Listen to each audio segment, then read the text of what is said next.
This White Sox versus Twins series is presented by Explore Minnesota Tourism. It's a 4-game series. We don't expect snow in the forecast. That's new when the Sox and Twins get together, and it's Bill Melton T-shirt day. They're going off the shelves like hotcakes, as they do. Thanks for joining us once again, and so glad to be joined by the Whimperoo. Tom Paciorek, Jason Benetti along with you. Good to see you. Thank you, Jason. It's an honor to be here. I'm so glad to be back in Chicago. You'll be here all week. I will be. Literally. So, look, the Sox have had some close losses, and the injury report is not positive, but also not as negative as we thought maybe yesterday as Moncada went out with a hamstring issue. Well, he had 2 injuries yesterday. He fouls this one off his toe in the first inning, and that is not much fun. And then later on in the ball game, sliding into third, we'll see that in a second, he pulls a hamstring. So Moncada really struggling. There's aggressive base running right there, a terrific play, but he just couldn't play, and he is day-to-day. As we all are, certainly. Certainly. But you mentioned that aggressive play on the base path. Sox are #1 in the American League in stolen bases, and we saw Ricky Renteria push that button a couple of times in St. Louis. Yeah, Ricky has his guys playing hard. That's what a manager can do at best, and communication, too. And here you see Abreu hitting the ball to right field. That's normally a single for a lot of guys, but he stretches it into a double. A good-looking double. Not that good of a slide. But as you can see, very aggressive base running. Another stolen base, and then you see Timmy Anderson. The head first slide I don't really like, but he got there safely, and good defense, too. It's really too bad in that series, Jason, because the Sox played good baseball. They pitched, they hit a little bit, but the one-run ball games have just been killing them all year long. Yeah, 3-9 in one-run games. And the pitching matchup today, you'll see a great starter, young, talented player for the Sox, Reynaldo Lopez on the mound. I'm really looking forward. He looks like he's got that electric stuff that you talk about. Man, he throws that fastball. They say it comes up to about 98, 99 miles an hour. He just blows a hitter away right there. That was in open. And then look at the slider. That is just filthy. Martin can't get it, and then feeble attempt right there. So this guy has no-hit stuff, and maybe we'll see something special from him tonight. His opposition is Jake Odorizzi, who's bounced around the majors in the American League, starting with the Royals, 6 innings, 5 hits, and 1 run against the Reds. Last time out for a Twins team that has struggled since that snow-out series in April as well. Great to have you. Look forward to having some fun tonight. Hopefully we'll hear from Vin Scully as well. I'm sure we will. And there it is, ladies and gentlemen. Somehow I just won $5 on that, I think. We're going to recap the road trip after this. Sox started in the win column, lost a couple of close ones down the stretch. We'll tell you how it happened with some ice cream to boot.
Sox just had a 7-game road trip. We're back at 35th and Shields now. And some of the highlights that you may have missed, but you might want to tell your friends about. You could pretend you watched the entire road trip thanks to this 1-minute recap. Matt Davidson owns Kansas City. Once again, a multi-home run game, not once but twice at Kauffman Stadium. This one goes splashdown into left center field, and the Sox won the first 3 games of that series in Kansas City. Daniel Polka, memorable moment, his first major league home run. He ended up getting the ball back, and Leori Garcia with a nice sliding play in center field, helping the Sox turn a double play in the nightcap in that Saturday doubleheader. Also stole a bag and created his own sitcom opening credits with the freeze frame. It's not Mary Tyler Moore throwing her hat, but what is? Matt Carpenter coming home. Jose Abreu says no thank you. Sox cut down the runner there. And then Yadier Molina, who is a probable Hall of Famer behind the plate, decided to get a little frisky on the base path. And that was not the greatest moment for him. But this youngster loves ice cream. Loves it so much he got it all over himself, and eventually had to get the janitorial supplies out. It's a long day for Mom. Sox and Twins, that's what happened on the road trip. Back home now. Game 1 coming up.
Trusted Toyota. Toyota, let's go places. Blue Cross and Blue Shield of Illinois. Through it all. By Lexus, who encourages you to experience amazing. And by Miller Lite, the original light beer. Miller Lite, hold true. William Edwin Melton Day here at the ballpark. His t-shirt is selling out, and his first pitch we'll show you later. It was pretty good. We'll show you the final result coming up in just a little while as we tell you about the Webb Auto Group starting lineup for Paul Molitor's Minnesota Twins. A little bit different than what we saw in Minnesota because of injury. Dozier, Mauer, Kepler in center, Buxton on the DL. Eduardo Escobar bats fourth, and Rosario and Grossman. Logan Morrison struggling early. Gregorio Petit just up from AAA, and then Jason Castro to starting catcher. And now the defensive setup for the Sox, presented by UI Health. Delmonico, Engel, and Thompson left to right in the outfield. Matt Davidson back at third with Yohan Moncada out. Sanchez at second along with Anderson. Abreu at first. Omar Narvaez the catcher. And who's pitching? Our Lexus Experience Amazing starting pitcher is none other than Ronaldo Lopez in 5 starts. He's been really good. No support, though. 0-2 with a 1.78 earned run average. The only little bugaboo is the walk every other inning. So if he holds that down, he's going to have a good outing tonight. The Twins have 3 batters in their lineup that are hitting below 200. Our friends in blue, the umpires. Gary Cedarstrom is the crew chief at home plate. Corey Blazer at first base. Stu Sherwater is at second, and Chad Whitson is at third base. Bob Rosenberg is our official scorer, the great one. You know he's got his own bobblehead doll? No way. Oh, yeah. God, he's the greatest official scorer in Chicago history. He's also the only official scorer in Chicago history. And we are off and running here at Guaranteed Rate Field. So glad to have you back, Wimpy. Thanks, Jace. Nice to be back at the park. Oh, yeah. A lot of new things here. You know, even the clubhouses have changed, and just real good. I love the atmosphere. Brian Dozier, early swing. He pops it up. And it's Matt Davidson. Those are always a little chancy on the infield. Well, especially this time of day, but he got a good beat on it. I'd be running from that like it was a hand grenade myself. You just let somebody else do it? Absolutely. What a good teammate you are. Thanks. 57 and cloudy and a little windy, too. We have some rain in the forecast. Roger Bossert is watching his up-to-the-minute radar. You guys have had some great weather this year, haven't you? What did you do wrong? I don't know. We're paying for a lifetime worth of whatever it is. Joe Mauer takes a strike. Talk about a guy who's had a very nice career. Joe Mauer needs 73 hits to tie Rod Carew on the Minnesota all-time list. He's certainly going to get that. Yeah, the one thing about Mauer, though, you look at his numbers, his average is good, but the 1 home run and 8 RBIs, not what you're looking for. You know, and the thing is, too, Jason, what they're doing now in baseball is their best player is hitting second in most teams. Things have changed, Wimpy. Yeah. We've seen guys, I mean, in spring training, the Yankees were batting some of their power hitters in the 1 spot just to test it out. Yeah, yeah. Well, Bryce Harper led off the other day. So did Rizzo for the Cubs. On the ground, first base. Jose Abreu is there and flips to Lopez just in case for out number 2. Here's a guy who's had a really nice season so far. Max Kepler, the German-born center fielder who's in for Buxton with the toe injury. But Kepler slugging at .543, hitting .298. He's one of the few guys that's really out to a good start. Of course, you know, it's not much fun hitting in cold weather, and Minnesota probably has had worse weather than anybody. Well, when we were there, as Lopez does a little shoe tying, you know, it's amazing. You have these outstanding athletes, right? And you can be paused and frozen by just your shoe being untied like all the rest of us. Absolutely.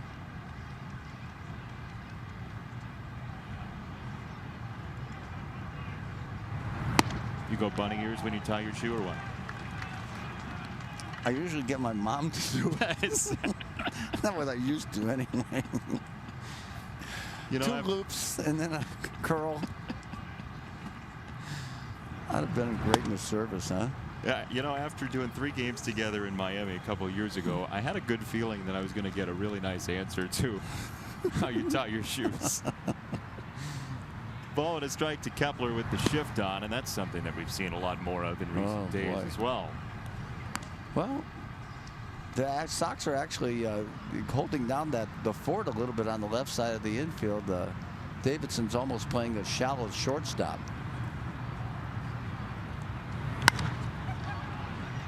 Reynaldo Lopez, a quick first inning, providing this is caught, and it is by Angle. It's a 1-2-3 first for Lopez. The Sox take their swings at Odorizzi after this.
Mitsubishi, Genesis, and Hyundai's at the best price. Go to webcars.com. With Moncada out, Yolmer leads off. Then Tim in the 2 spot. Abreu, Delmonico, and Davidson.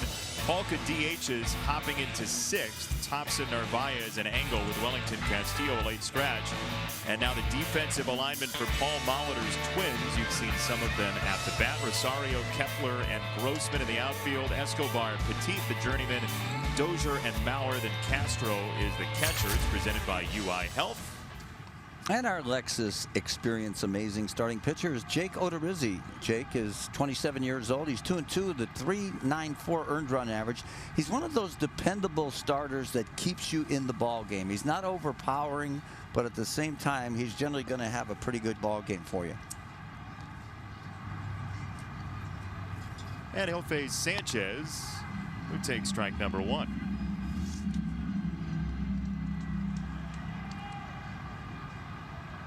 Yolmer, 8 games with at least 2 hits this year. Seems like the Twins always have one of those very dependable starters. I mean, Brad Radke for years was a guy that they would send out and he'd just eat up innings. Yeah, that's a great call.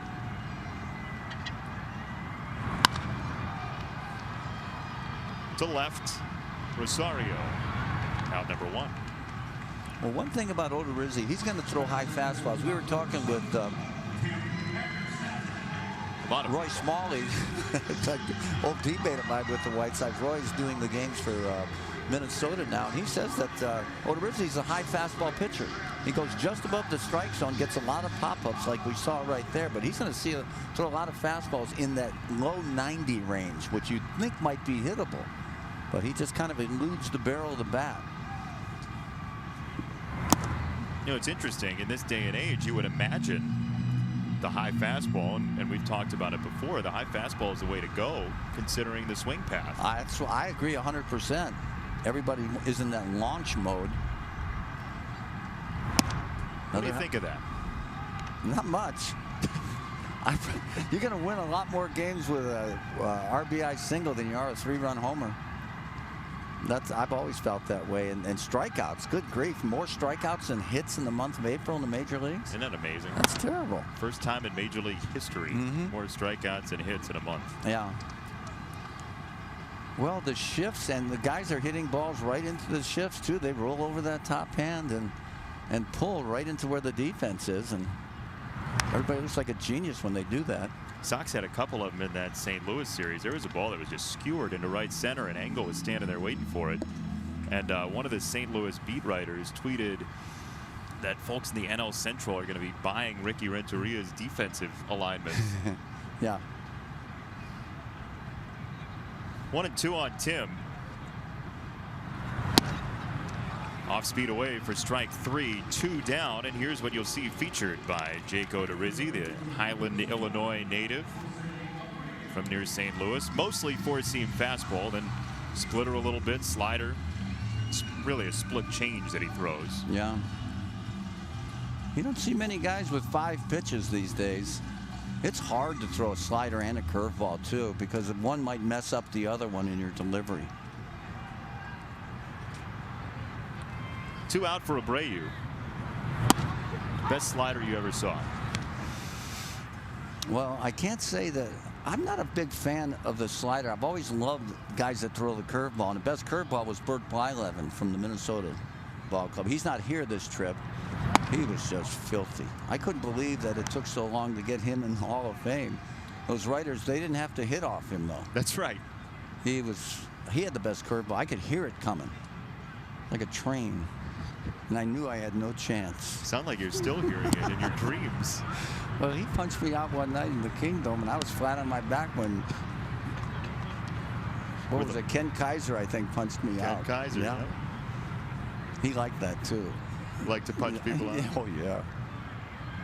Give him in the chokehold too, because remember, he was a former wrestler. That's right. 2-1 to Jose. High into the sky, third base side. We promise you we'll have a base runner in this game. We just haven't had one yet. To the second inning we go, Sox and Twins.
True moment later in tonight's game, and we'd like to welcome all our viewers watching on I'm On in Cedar Rapids, Iowa. Cedar Rapids, yes, that's for you, Hawkaroo. Look forward to seeing you on Sunday.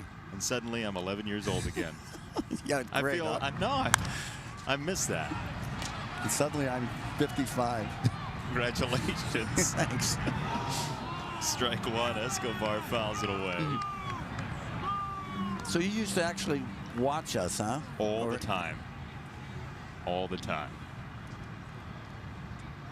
That's good to know. We should have used that in negotiating. Hey, this one kid in Homewood really likes us.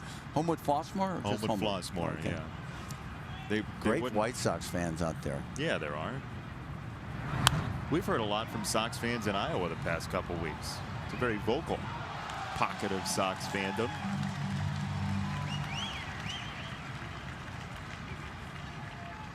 They might be from Iowa. You live a lot longer in Iowa. Is that true? Absolutely. Catch this ball.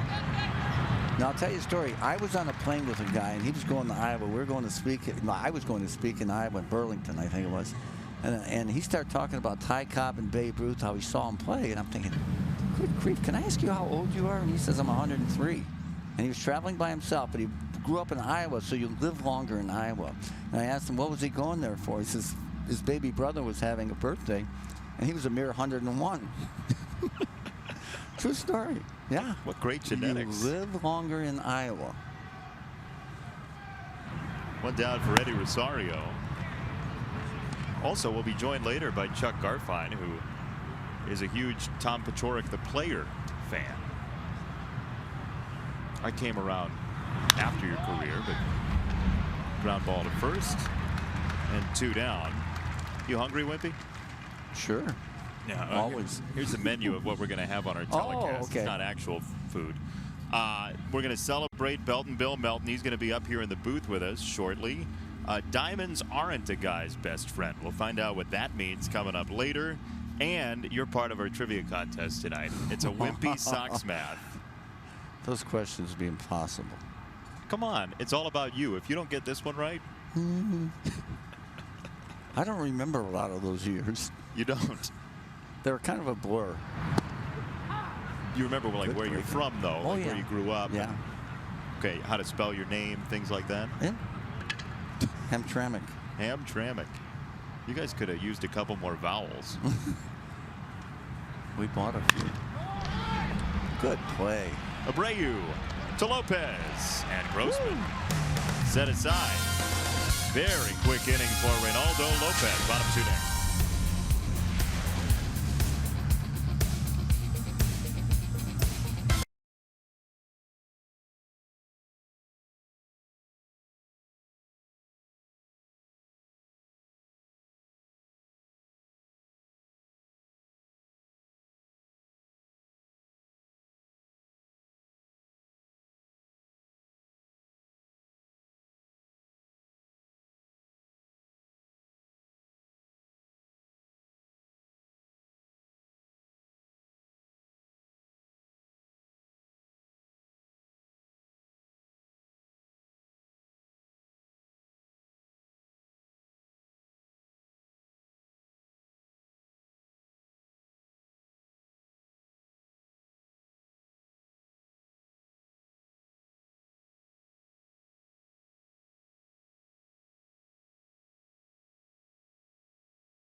Hey there, Jason and Wimpy. Yohan Moncada not in the lineup here tonight. He's dealing with actually like 3 minor issues with his bye right now. I had to write them all down. He's got a sore left thumb, a bruised foot, and a tight hamstring. But I spoke to him before the game. He said, I'm playing tomorrow. He's actually available to pinch hit tonight.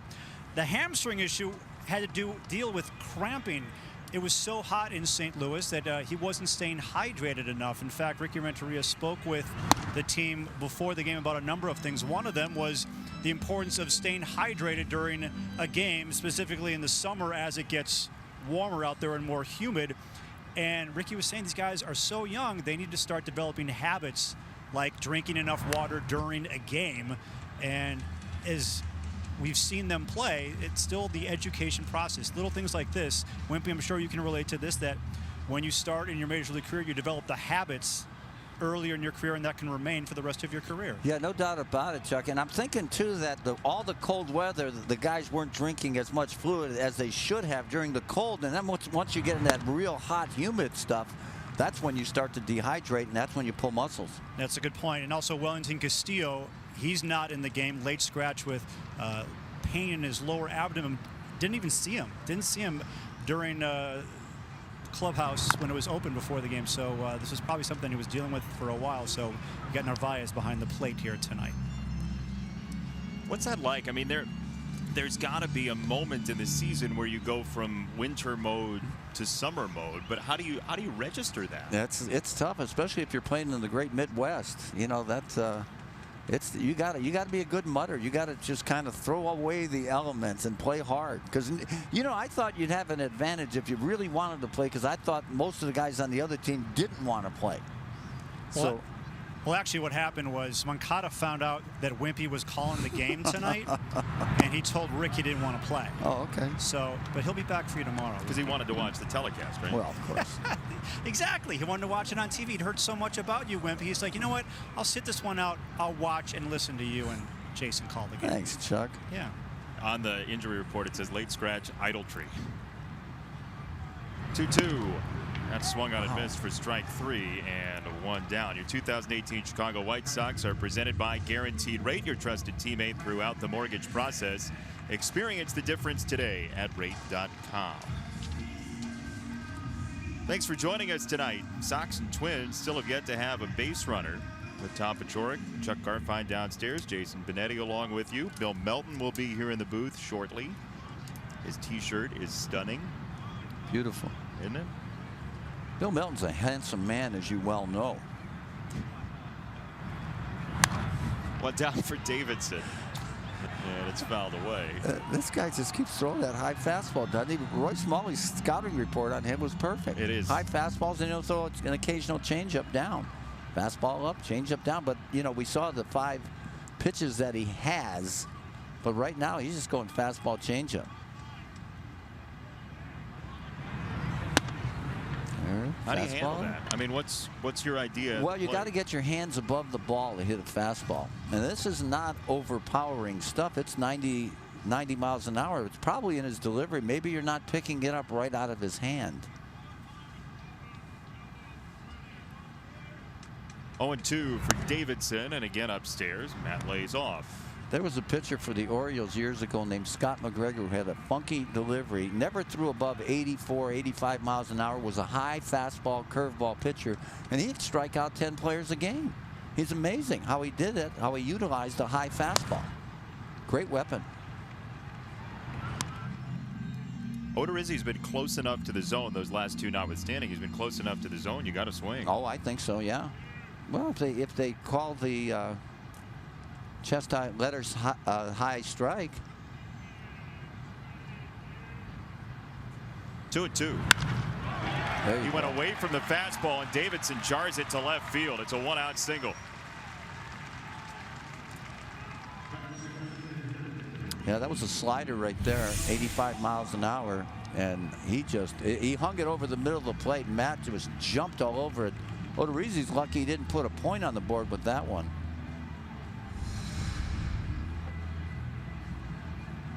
Matt Davidson, who was not a walk machine, certainly last year. He had 19 walks all last year. He came into the day first in the American League in pitches seen per trip to the plate. That's amazing difference. It's hard to do. Daniel Polka takes a ball high. Daniel got his first major league hit in Kansas City. It was followed very quickly by his first major league home run.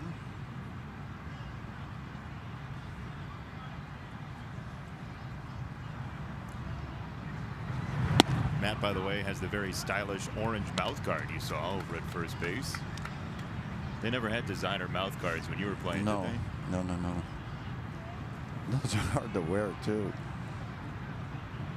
Polka's one of those guys, boy, he's grinding up there. He looks like he wants to hit it 9 miles, doesn't he? Hands low, little leg kick. Sawdust coming off the bat. Yeah. Well, you know, when you got that leg kick and you hit it and you time it perfectly, it will go a mile. But I find that most guys with leg kicks don't really hit for a high average. They can hit for power. But so many guys are striking out with the toe taps, the leg kicks, and a lot of other excessive movement. Well, it's not repeatable, or as repeatable. As a simple approach, yeah, very true. Well, you were talking about Paul Molitor as basically the bastion of simplicity. Unbelievable. 3,000 hits later, you know, you couldn't throw a fastball by Molly, and he was so simple at the plate. Very little movement, and bang, he attacked the baseball with very little, if any, head movement or very little stride. What a great player, Molly. And he might have been the best base runner I ever played against, too. Is that right? Yeah, he could run the bases. He was fast. He could steal a base, but he also go from first to home or second to home as quick as anybody. Great team, that Milwaukee Ball Club in the 80s. They were really fun to play against. When he and Yount and Cecil Cooper and Benji Ogilvy. Man. 2-2 popped foul. Molitor eventually was a major part of the Blue Jays as well. Oh, yeah. Those teams could hit that went to the World Series in the early 90s. Oh, my goodness. They had Ricky Henderson. They had Dave Winfield, Molly. Devon White with speed, center. Oh, my goodness. Alomar. Yeah. A lot of talent.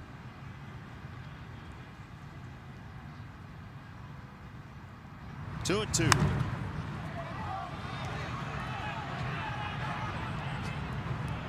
You asked for Paul Molitor in his swing. Here it is. Let's take a look at Look how short and compact. He doesn't even stride. And, you know, they say you lose power. No, you don't. Look at that. His head stays still. He can hit anybody, any pitch, anytime. Look at that. No stride, he just loads up with a little turn, turns that left knee in, and bang.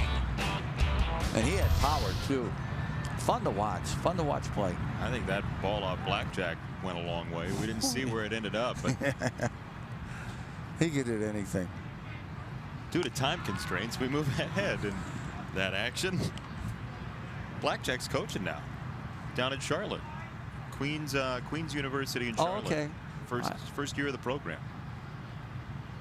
Oh, good. They got a good man there. What a pitcher he was. Boy, I'll tell you, what a great combatant he was. Off speed for strike three, and the third punch out for Jake Odorizzi. Join us as the White Sox take on the Minnesota Twins this Saturday, May 5th, 6:10 p.m. First 20,000 fans get a Los White Sox soccer jersey. It's presented by Coca-Cola. Coca-Cola, taste the feeling. To purchase tickets, visit whitesox.com. We got our Los White Sox soccer jerseys earlier today. And we will be modeling maybe those or maybe the other shirt. We'll find out when Bill Melton sits down with us. He's in the booth. Very excited about our attire. He is? Looks like it. How can you tell? He's got that winning smile on his face.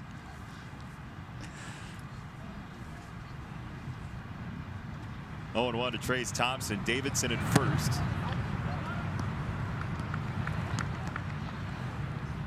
Well, Trace Thompson is one of those guys you just pray that he gets it from a hitting standpoint, because he's got more talent than just about anybody. He can run, play defense, throw, and you know, he's got big power too, but he's got to find a way to make consistent contact.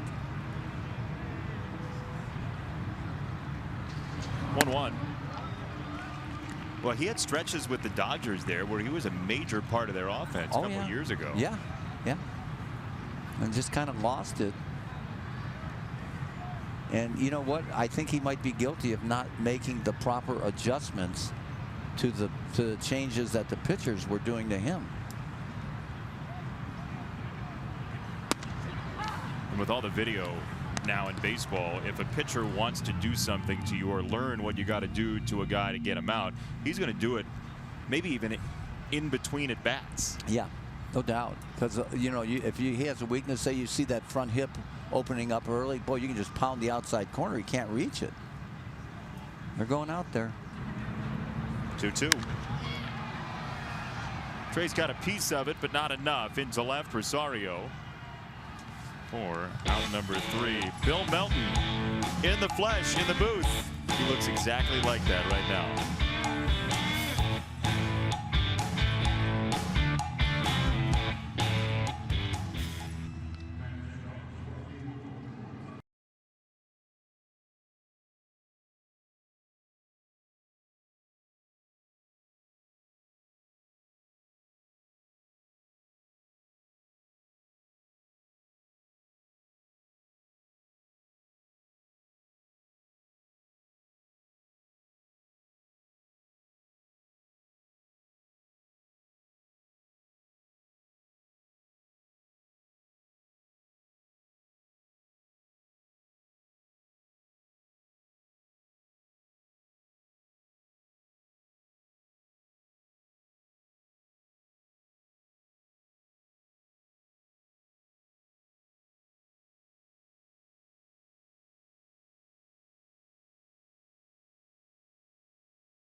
Here. He's in the booth, but he could really swing it. Bill Melton's major league debut 50 years ago tomorrow. You could still do that right now, couldn't you? No, I don't think I could do it that well back then either. You don't? 50 years. I'm surprised they still had TV. I told Patrick they still had TV back in those days.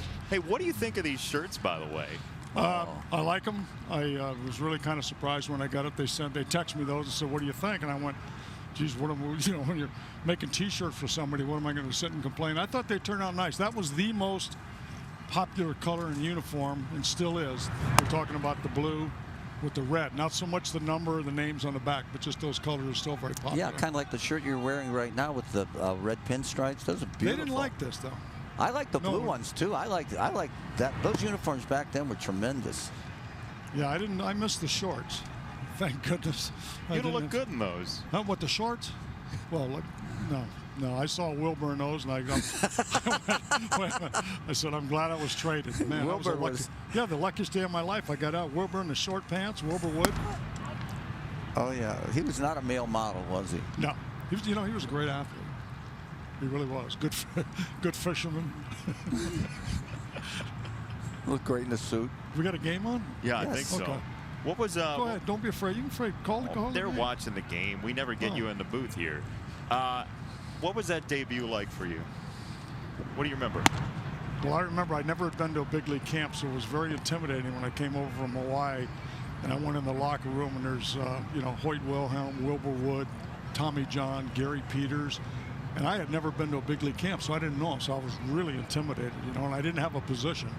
I was an outfielder. They were going to convert me to third base, so I went to Hawaii for about 20 games, and they, you know, tried to teach me how to play third base real quick, and then they brought me up. And the reason they brought me up, and Tom will appreciate this, their best hitter was hitting 235, Tommy McGraw. McGraw, yeah.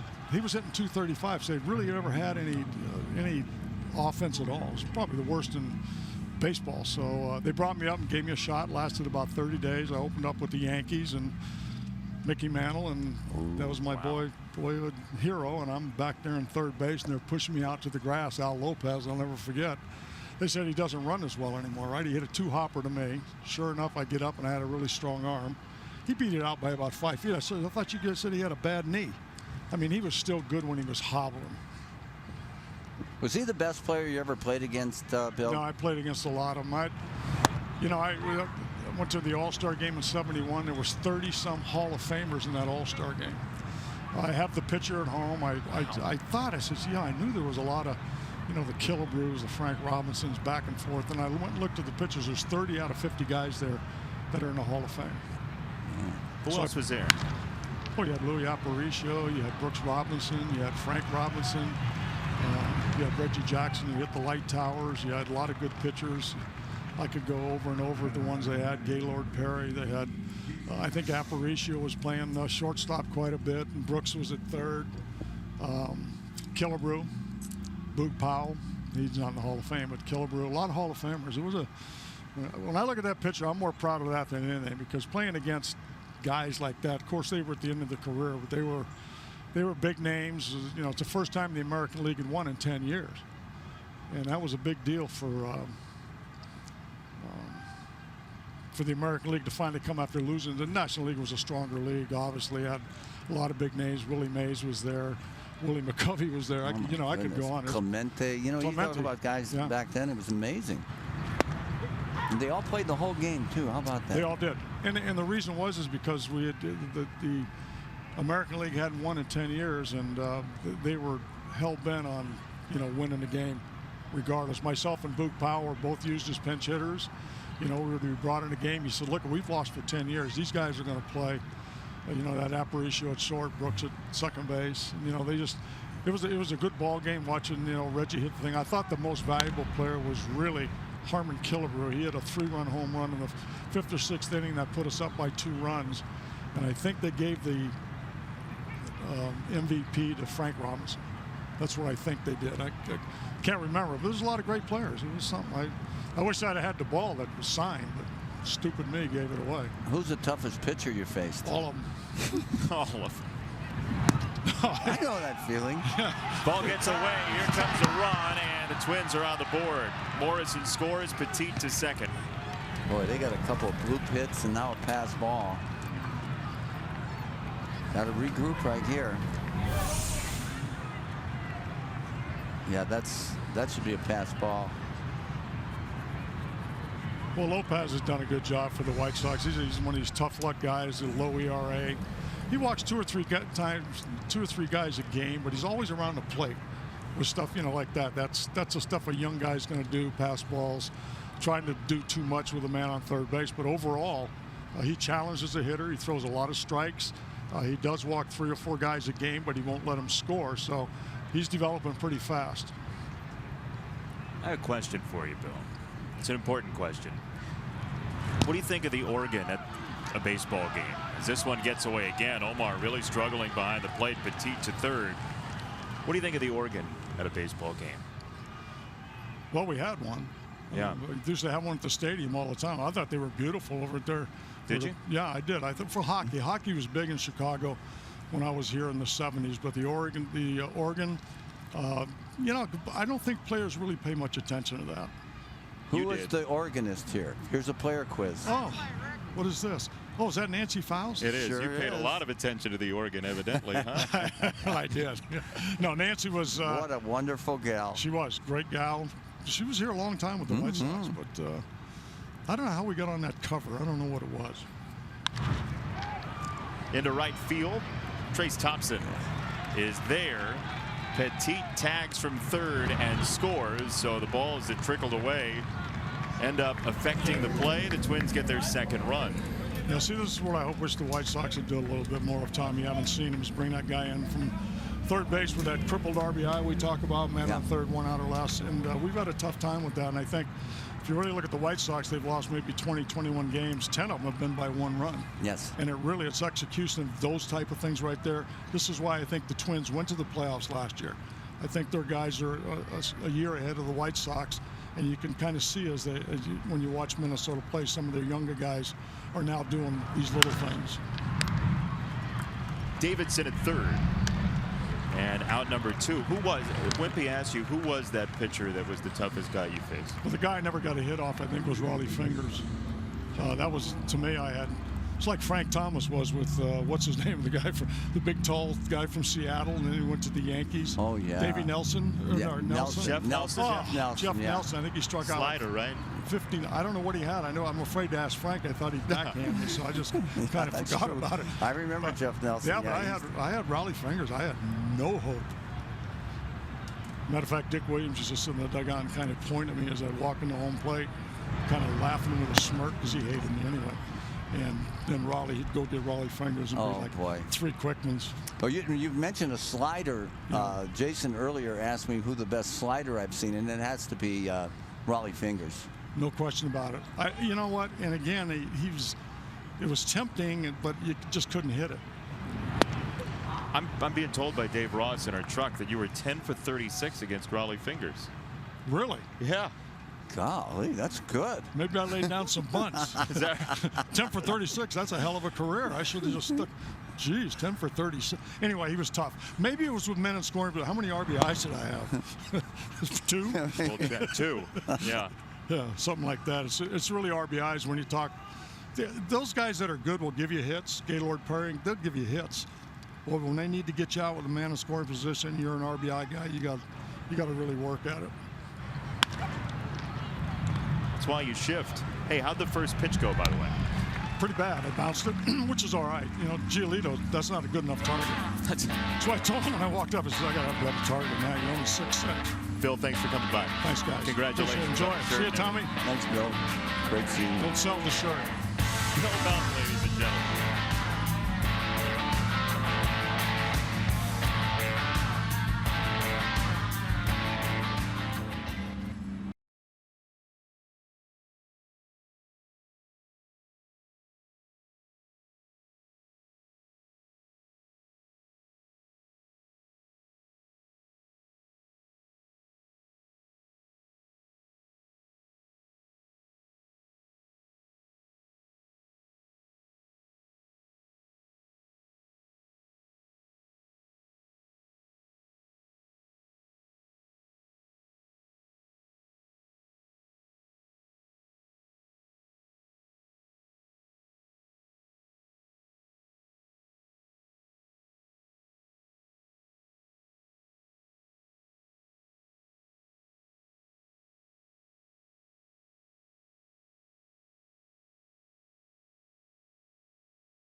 Player and broadcaster Tom Paciorek joins Hawk Harrelson on the call as this series continues. Coverage starts Sunday at 12:30. Then Hawk and Wimpy have the call at 1. White Sox Twin Series presented by Explore Minnesota Tourism. I know a lot of people are real excited to have you guys back together. Well, it'll be fun. I guarantee you that. For us 80s and 90s kids, you're our childhoods. I know. I'm really looking forward to it. to make you happy. Oh, thanks, buddy. Mm-hmm. You know I'm not trying to age you when I say No. that. Well, you know, Hawk is mentioned 3 times in the Old Testament, so he's a little older. He's got the name on a stone tablet. Is that... I think so. Where's there a burning bush? 2-0 on Narvaez. You don't have a Twitter, right? You're not on Twitter. No. Or Facebook, or any of that other stuff that Snapchat. everybody else has. That's upstairs 3-0. So I'm getting tweets meant for you, and I'd like to share one with you. This is from Liam McManus. He says, my 78-year-old father wants to know if Wimpy's going to do his John Wayne impression tonight. I'll tell you one thing, mister. You might get it out of me. I sent for you yesterday, and here you come today. Is that good enough? It was awesome. We got to take care of the people in our age group. 3-1 is there for a strike. 3-2. Yeah, you have to take care of your base. Yes, that's a good call. Great to see Bill Melton, by the way. Oh, yeah, he looks great. Doesn't He really does. Yeah, he's really looking good, doing a great job. No. Yeah. I don't know about that last one.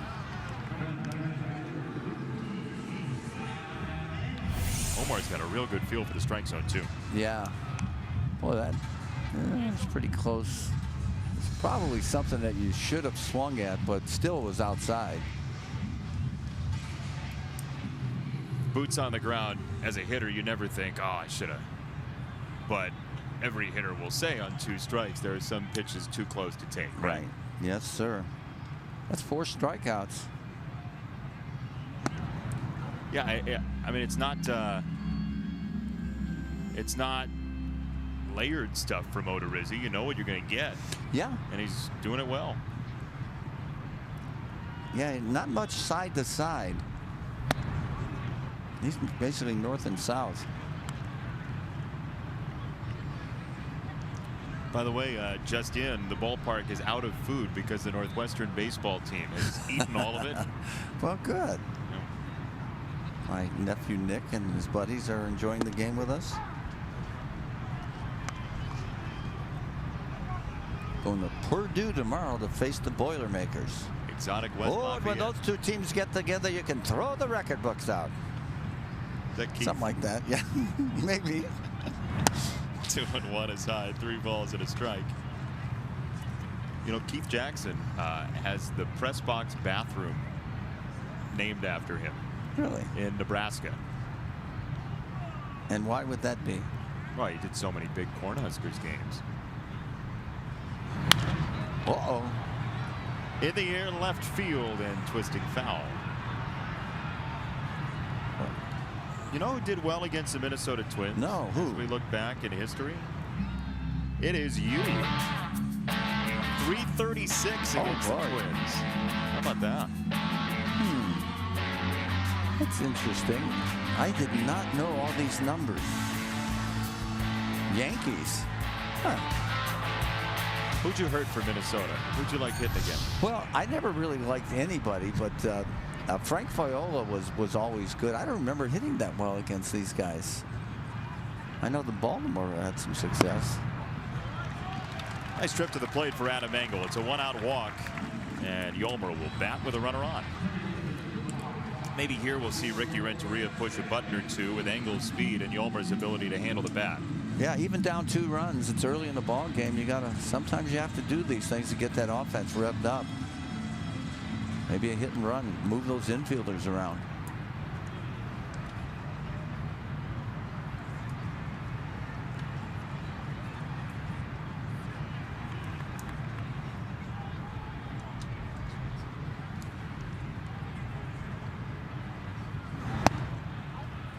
Yolmer takes ball 1. Odorizzi peppering that top part of the zone. At least half the pitches he's thrown have been at the top of the strike zone or above.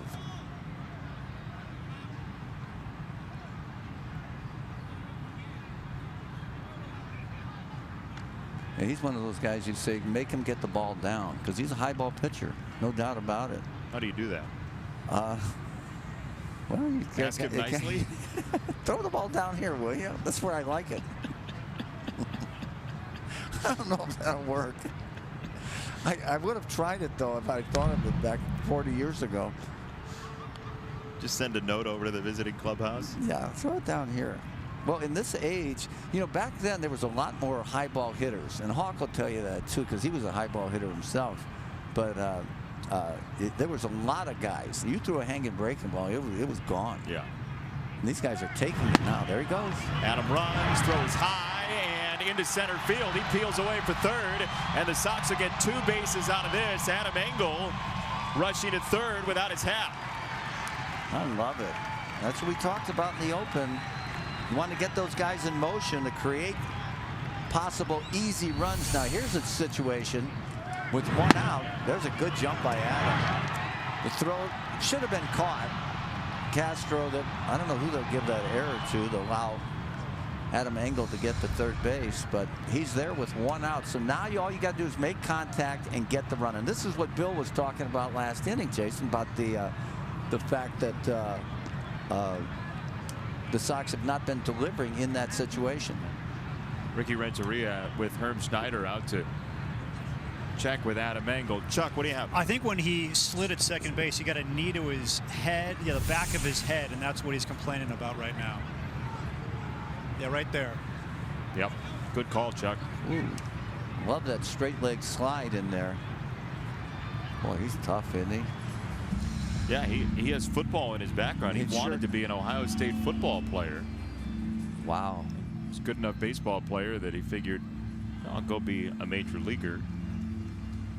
He's going to stay in. I wouldn't want to tackle him, I'll tell you that. A lot of big, strong guys in baseball now. They will try and stop the runner at third, ground ball to third. Mauer's kind of like halfway, but the middle of the infield is back. So a ground ball up the middle, especially on this 2-0 count. That's a free run. Yeah. For the Sox. Yolmer takes downstairs. 3-0. Good job laying off that pitch. A lot of times you get anxious and swing over the top of that breaking ball in the dirt.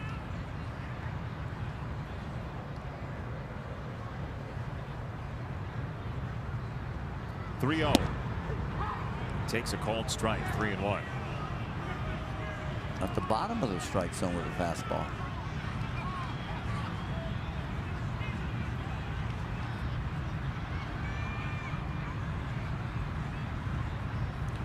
Engel at third.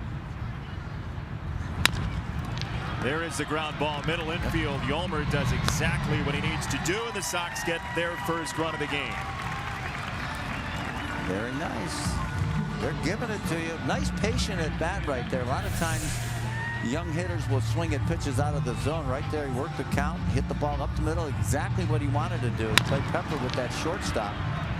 Get yourself an RBI and get the Sox on the board. In the era of the launch angle, there Yolmer with intent beat the ball into the ground and got a run. Right.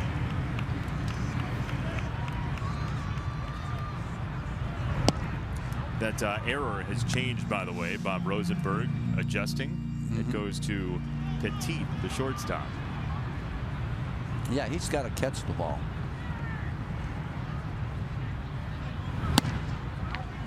And that would have possibly avoided that run, too. So, well, we gave them a couple in the top half of this inning.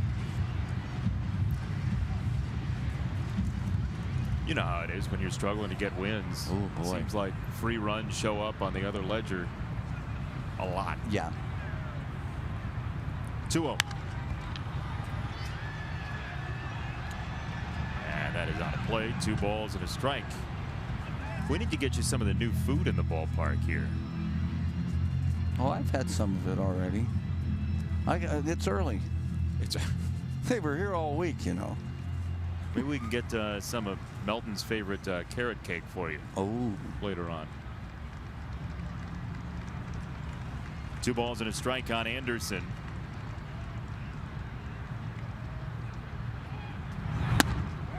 No Check didn't. swing, he went. Oh. There's that high fastball again. One thing, Tim Anderson has made some adjustments. I even asked him before the game what if he's closed his stance up, and he said he has from last year, which is allowing him to stay on the ball a little bit better, shorten that swing, and minimize head movement. Oops. Oh, nice catch by Castro to get strike 3. Sox get a run, and you get some great defense from the Whimperoo in the Metrodome. Look out for those knees. Hard turn, buddy. That's good.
Today, we've even got an Al Albuquerque jersey, Vanna. Who doesn't want one of those? It's a pretty long name there. Yeah. Got to unfold. I played there in 1972. At the Jersey? No, at the Albuquerque. Out the Kirk, we called it. The Kirk. You ready to play Sox math? Okay. I'm not good at math. Are you good at trivia about yourself? No. That's hit well to right field, and Trace Thompson is at the warning track. Ooh, he to make just the missed play. that one. That was a good swing by Kepler. He's dangerous looking. All right, here's your Sox math question. Hashtag Okay. Sox math on Twitter. First correct answer wins a prize in the prize shelf. Number of letters in Wimpy's home state multiplied by the number of his brothers who played in Major League Baseball.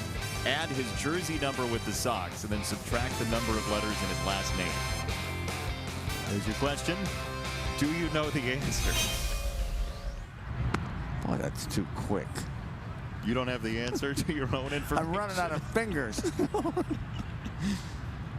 We need to get your birth certificate delivered.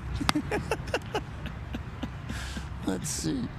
You know, I came home one day with, showed my dad my report card, and I had 4 F's and a D, and he told me I was concentrating too much on one subject. So, my career in scholastics was very good, especially math. My goodness. What was your best subject? Lunch. That's a walk to Escobar. First walk for Lopez in his last 2 starts. You like the stuff from Lopez? Yes. Oh, look, Southpaw's wearing a Belt and Bill shirt. Oh, and why not? Well, Ricky's going out to the mound right now. Hopefully he didn't notice anything from an injury standpoint. Well, there was that interesting scenario last year. Reynaldo Lopez, he was out on the mound. Ricky came out and he said, "Is there anything wrong with your arm?" And Lopez said no. So Ricky went back, and he's talking to Abreu, Lopez is, and Lopez said another part of his body was hurt. And Abreu said, "Why don't you tell him?" And he said, "Well, he didn't ask about that. He asked about my arm." I guess he's all right. Ooh. That's a relief. Okay, the answer to your question is... I got to sell some stuff first. Okay, good. Can I do that? You want to do it? Oh, sure. Vin? Xfinity X1 customers say, show me the Chicago White Sox into your X1 voice box remote and get live team stats on your TV. Change the way you experience TV with Infinity X1. It is X1, right?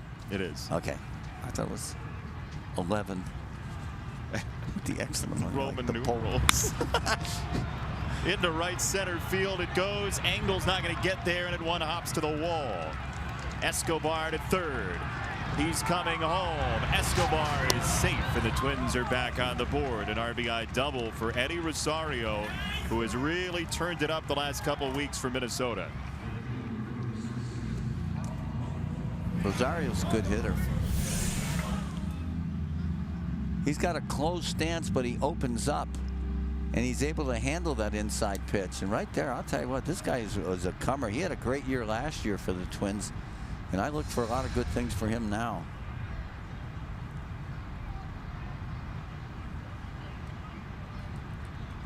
Drives in a run here in the fourth. 3-1 Minnesota.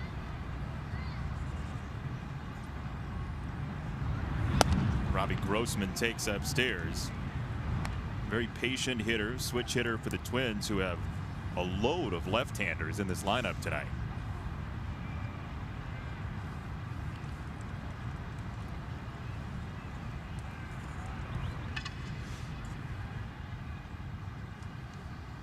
We saw that clip of you in the Metrodome. Yes. You missed the Metrodome? I'll tell you what, I'd have missed it if I was in Minneapolis last week when you guys were there, or last, whatever it was, a couple weeks ago.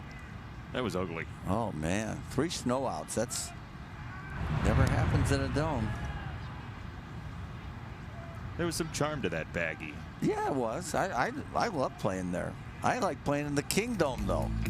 You didn't. Wait, oh yeah, that's what you guys said. Look at that. Yeah, thanks for the note by that sign, by the way. Of course, April. it's canceled. My goodness. And that footage said April 13th through the 15th, and it's not lying. It was basically that for 3 straight days. Unbelievable. Well, in the first day that I ever spent in the White Sox uniform, 1982 opening day, we had a foot of snow on the ground, so the first week of the season was canceled back then. Is that right? 82, yeah. So it was very similar to what you guys were experiencing. How'd you make it up? A lot of double headers or what? Tons of double hitters, which I'm sure that you will feel the wrath of. Oh, they're coming. Yeah. Yeah. Well, with the new collective bargaining agreement, they added a couple off days, up to 12 this year. So the teams are going to actually burn an off day and then 2 double headers. Mm-hmm. Got to get them in. 2-0 fouled away, 2 balls and a strike. Worst weather you ever played in was what?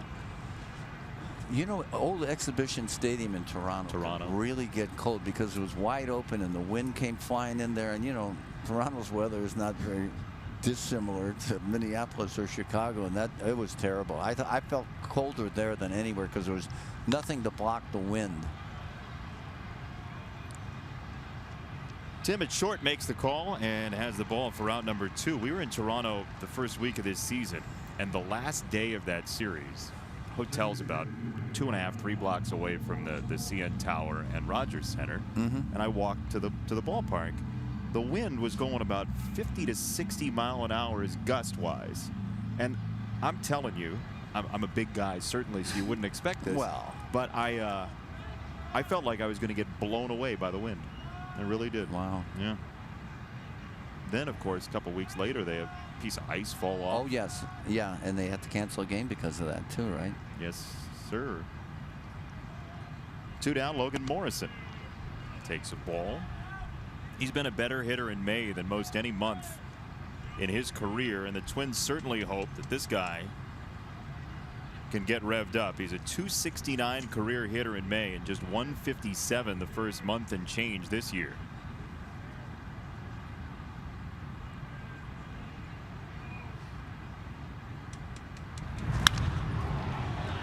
That ball is crushed to right field. Trace Thompson can only look up, and this ball is fair and gone. Morrison's second extra base hit. The Twins add on.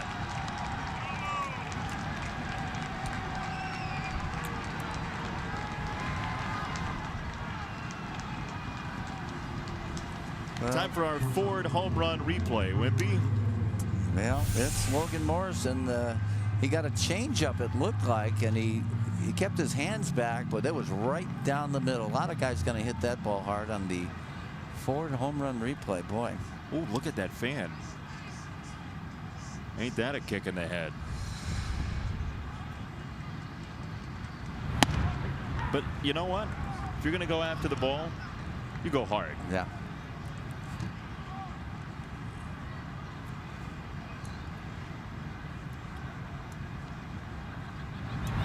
It's not every day you get a souvenir at the ballpark. So look, when you have the opportunity to, you got to go for it. Oh my Lord. And maybe kick your buddy in the noggin on the way through.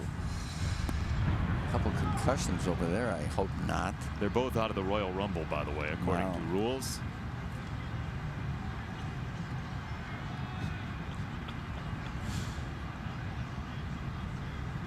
Ball and 2 strikes on Gregorio Petit. Look at this. Good That grief. ball is a parachute to right field. Hawks got a name for that.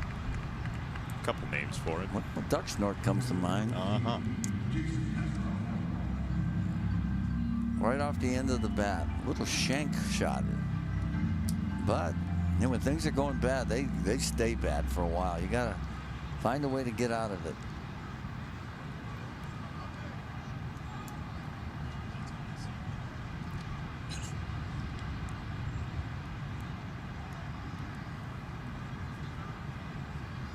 Jason Castro, 7th batter of the inning for Minnesota. And he takes a strike. Very patient left-handed catcher for the Twins, who was out of action for a couple of days in the previous series.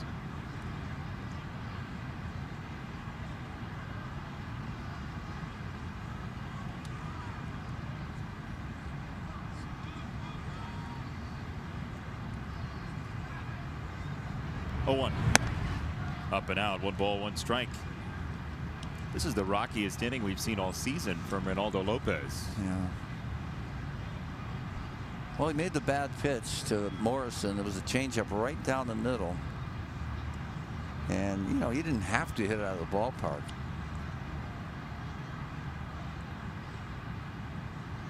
One. Didn't have to hit it out of the ballpark. Well, you know, sometimes the pitchers make mistakes and hit line drives right at people. Thought you were saying maybe his generosity could have been better. No. That 2-run inning in the 3rd, 1 was unearned with a pass ball. 2-1. It's downstairs. 3 balls and a strike. And regardless how hard you throw, you pitch in 2-0, 3-1, you're going to have a tough night.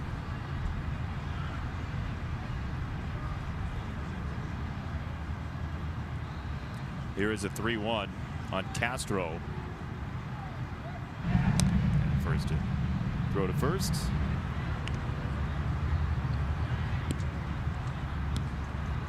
Sox starters were very good on the road trip. Giolito 6 1/3, Shields 6 in St. Louis. Santiago just trying to eat up innings in that last game in Kansas City. Went 4 2/3. Dylan Covey 6 innings in the doubleheader game 2. As that's called a strike, and Castro is only agreeable to that if his pitcher will get that call as well. Just a bit outside. This one certainly looks like it's outside. That's hard to hit that one. Yeah, that's a ground ball to third, if anything.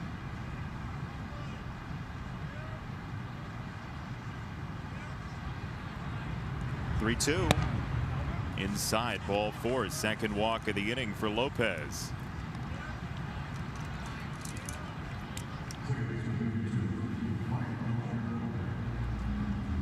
Two on, 2 out, Brian Dozier. And there is Coop with Ricky talking it over. Well, we saw Rick Renteria go out to the mound to check on Lopez. Seemed like everything was okay. Yeah. They left him in the game. And no sign of Herm Schneider or Brian Ball there in the corner. Right.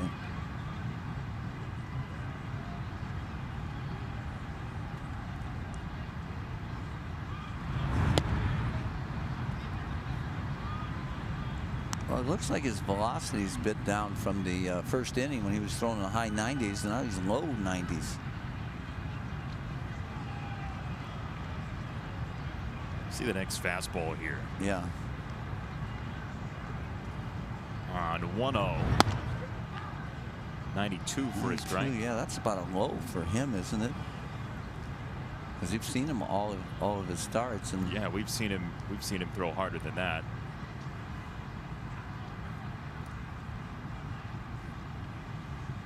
a good pitch to hit for Dozier, who's a high ball hitter. Average fastball this year for Lopez coming into the game was 95. Wow, that's big. So he's about a foot short on it.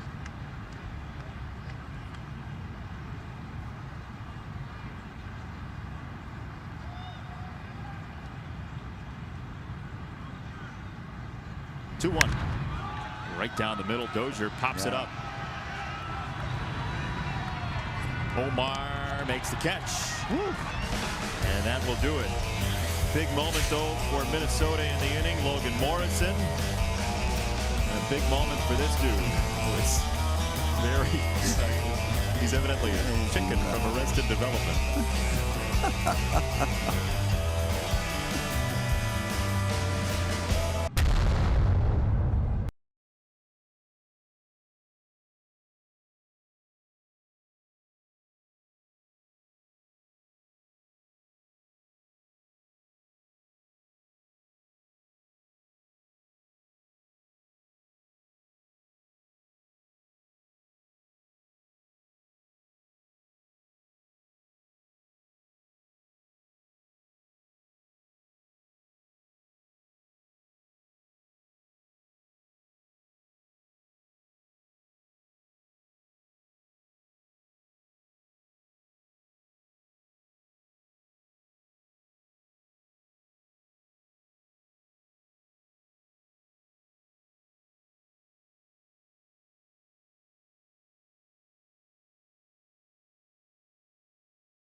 Thanks for joining us tonight with Tom Paciorek, Jason Benetti. Steve Stone is off today. Wimpy will be here all weekend.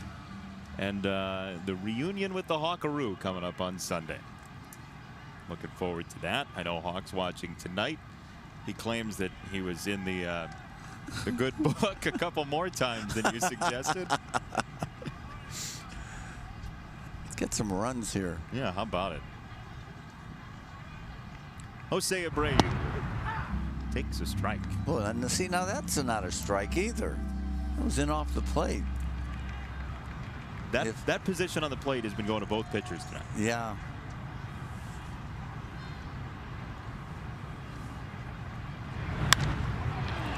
Breaking ball, center field. Kepler has a read and has the ball. One down. All right, Chuck Garfine's got a special guest. Chuck. Hey, I'm with Sean here. You might have seen a guy in a neon shirt dive for that home run ball by Logan Morrison. We're going to forget the fact that it was a twin who hit the home run, but first off, you were going all out for this home run. Give us the play-by-play. What was your approach to trying to get this baseball? Do whatever I had to. This is the 77th home run ball I've caught during Major League Baseball games, and as soon as you hear the ball hit the bat, you know, and instinct kind of takes over, so to say. Yeah. So you're wearing a Milwaukee Brewers hat here. You're from Milwaukee. It literally says the Ball Hawk on your cap. You had that made just for you. I did. Yeah. It's a nickname I earned up at Miller Park, but there's no game going on there, so I came down here for this. So. I am the ball hawk, you could say. I've heard there's several ball hawks in the American League and National League, correct? Absolutely. A couple of them are buddies of mine. Shout out to Zach Hampel and Dave Davison. Those are two pretty good ball hawks as well. Shout outs to a couple of ball hawks. Jason Benetti has a question for you, Sean. What's the question? Will you ask him who the first ball he caught was hit by? All right, first ball you ever caught, who hit it? First home run during a game or first batting practice ball? There's layers to this. I'm sorry I wasn't clear enough. Home run. Home run. Dude. Carlos Lee. When he was with the Brewers. Yes, sir. Yes, sir. And what do you do with all your baseballs? Batting practice balls, I'll give them to kids or family members. Game home runs, I keep all of them. I have them all documented, and they're safely stored away until I have a better way to display all 77 of them. And Sean will do whatever it takes to get a baseball. I think that's kind of what happened here tonight, didn't it? Absolutely, yeah. I wouldn't be here if it wasn't for my wonderful mother, Sue. She's the ball hawk's mom. She's the reason I'm here tonight. So. Okay. And you have a celebration dance when you get a ball. A couple of them, yeah. I used to dab. I'd hit him with the dab. I got some grief for that, but now Fortnite's popular with the kids, so I did a little Fortnite take the L dance for the fine folks watching. And there you have it. So, real quick, Yeah. does he know the guy that he kicked going for the ball? He kicked the dude in the head. Okay, so there was a little bit of a kick to the head move that you did. Did you know the guy that you did that to? A kick to the head? I did not see that, no. What did you do? I sincerely apologize. I got tunnel vision for the baseball. That's what I got. So something happened, but you can't remember. I got the ball. That's all I remember. I'm more than happy to buy him a beer and make amends. So there you go. Little piece here in right field. That was great. How about that guy? 77 of them. Unbelievable. Wow. I wonder who the all-time well, if they keep records, I'm sure they don't, but interesting to see if anybody's got any more than that. First one, Carlos Lee. Yeah. Huh. El Caballo. Chuck, by the way, Chuck will put himself in harm's way because if a ball goes over there, Chuck would have gotten cleared out by the ball hawk. No question about it. The ball hawk's he's gonna get everything in right field out there. Guarantee you that. Yeah, you don't want to be in his radius if the ball comes that direction. 1-2 is upstairs. Jake Odorizzi is consistent in his placement, isn't he? Oh my goodness, it's incredible. The Sox have got to find a way to get up and either take that high fastball, which of course you have to in the ones out of the zone, but get your hands above the ball to handle the one that is a strike.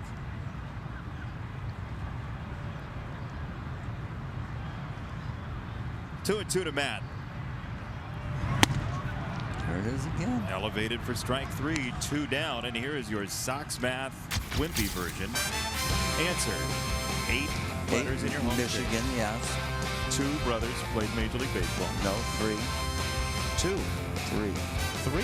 Yes. You had 3 brothers that played Major League Baseball? Yeah. No. Jim and John. Yeah, that includes you, though. You have 2 brothers. I know how many. You don't get to do your trivia question anymore. 44 was your jersey number, 8 in your last name. Actually, there are 50, 3 of you. 53. Yeah, my brother John played 1 game and he went 3 for 3. The all-time. Get out of here! That ball is drilled by Polka, and he crushes this ball for a 2-run homer. My, oh my! He killed it. Wow. It's polka time here in Chicago. Roll out the barrel. I'm telling you what, that ball was just absolutely murdered. A little bit up and out over the plate, and Polka got those big arms extended and just crushed it. Head down on contact. Watch this.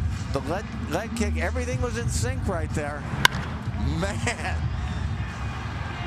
That's our where the 4 big home run was. replay. And, yeah, that is, get out the accordion. Polka time. For polka time. And with that home run, another generous donation from the Alex Nellius family in loving memory of Ursula. They call him affectionately Polkahannes. Oh. And he just charted new territory with that home run. That's, call me anything you wanted. You hit that far. Why don't we just say it's, borrow a phrase from Lawrence Welk, and it's polka time. You and the millennials with similar pop culture interests. That's right. What? Who? The Schmengi brothers, remember? I do remember from SCTV, right? John Candy. Yeah. And Eugene Levy. Yep. The Schmengis. I believe they're from Milwaukee. Wonder if they know the ball hawk. They might know his mother. Ball hawk, he looks young. Ball hawk wasn't in the area on that ball, by the way. No, he had no chance. Not even the ball hawk could get that one. 1-2. Breaking ball fouled away. Yeah, he's just enjoying his curly fries at this point and waiting for the Miller Holt true moment later on. I hope he's not waiting for Mom to buy him another beverage. I like that some people interviewed on TV, their phones blowing up. For him, it's just old hat. Yeah, Send like a text or two. Oh, it's the Homer Hawk. Yeah, okay. Good. 1-2 is swung on and missed. Odorizzi finishes off the inning, but strike up the music. The band has begun. It's the Daniel Polka. 5-3 after 4, and spin the pinwheels.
Nominate her today at NBCSportsChicago.com/MVP Mom for the chance to win 4 tickets to Crosstown this Mother's Day, presented by Hyundai.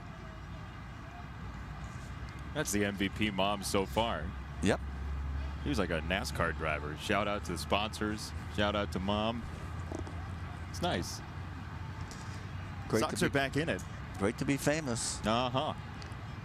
Sox are back in it. 2-run homer, Daniel Polka. And Joe Mauer takes a called strike. That outside corner to left-hander. Oh, boy. Rather generous. Well, can he see the outside corner? Look where he's. Look where the umpire is. Gary Cedarstrom is on the inside corner shoulder of the catcher, so that, his view of the outside corner is obstructed somewhat. We're not supposed to talk about obstructed view seats anymore in this ballpark. Those are gone. Oh, there's none. But what happened to the umpires that used to stand straight over the catcher?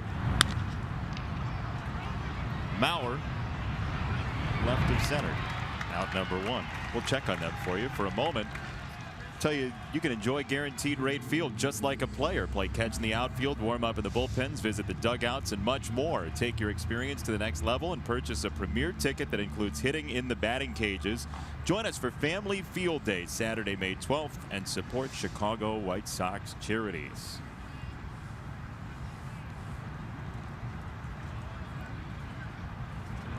know you always like giving people the experience of feeling like a player. You're heavily involved in fantasy camp. Oh, in the yes. past. Love it. Love it. You've got to hydrate there, too. Yes, you do. Absolutely. Especially when you reach 70. As most of our guys are. Yeah, we have a great one with in conjunction with the Dodgers at Camelback Ranch, where they share that great facility there. It's really a lot of fun. So anybody interested in fantasy camp, come on down. It's a great week. Right field, Trace Thompson. Out number 2 down. And by the way, tonight, big night, the White Sox charity is just starting the Sox Split. You go to whitesox.com/Sox Split to play each home game for a chance to win the pot. If you have an Illinois billing address, you're eligible to win through the online Sox Split, and sales end at the conclusion of inning number 6. When Chuck was talking about hydration, all I could think about was your fantasy camp days and some of the injuries that you've talked about in the past. Well, Dr. Jack Ruby, our famous White Sox dentist, you know, he tore a hamstring the very first play of fantasy camp. That was unusual. It's an all-time record. It certainly is. 1-2-3 inning for Reynaldo Lopez, his 3rd of those tonight.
Got a home run from Daniel Palka in the 4th and an RBI ground down from Yolmer Sanchez in the 3rd on Bill Melton night here at the ballpark. Nearly 1,000 games in his near decade with the Sox.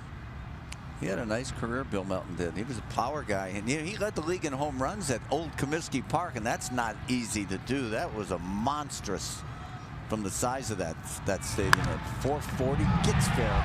It is down the line. Omar to the corner, and Omar's coming to second. It's a leadoff double for Narvaez. Yeah, the only thing holding up Omar was speed right there to get a triple. Some guys would have gotten there, but it was very wise of him to stop at second base. Nice job of hitting. Got the hit of the bat out and just creams it past the diving Joe Mauer. He's not exactly Spanky LaValliere. No, well, Spanky had those legs, you know. Kind of had the Fred Flintstone thing going, didn't he?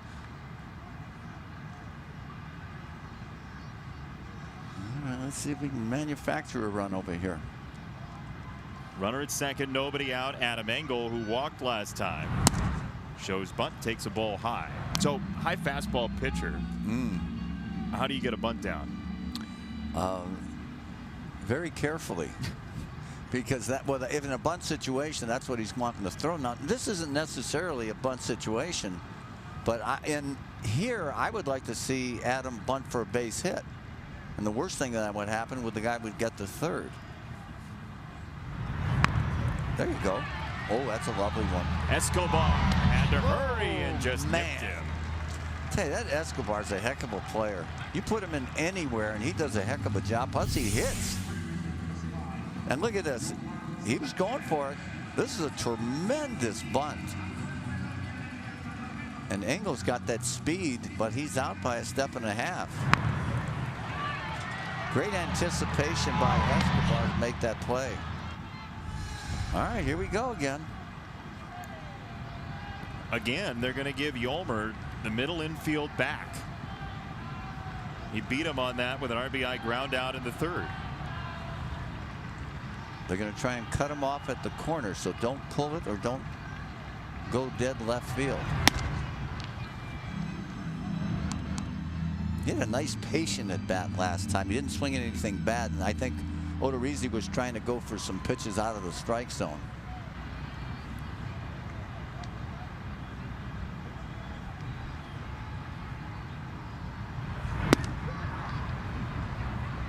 Strike one. 1 ball, 1 strike to Sanchez with his very stylish neon goggles.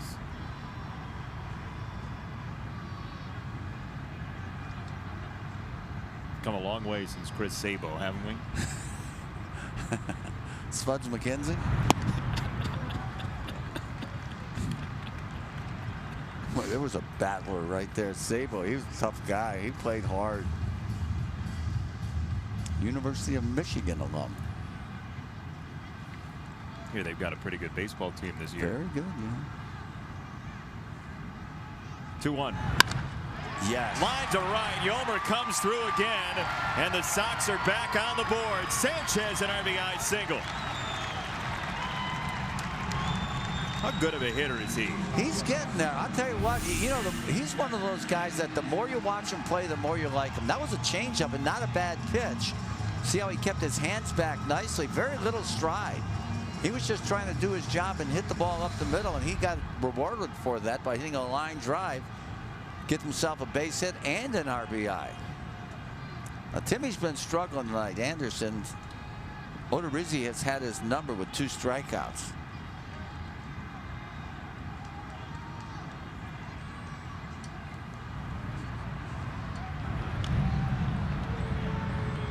Let's go downstairs to Chuck with a special guest. I'm here with Belton Bill Melton. By the way, you like my shirt? That's a nice looking shirt. Where'd you get that? Did you get that at Nordstrom's? They're giving them away for free here.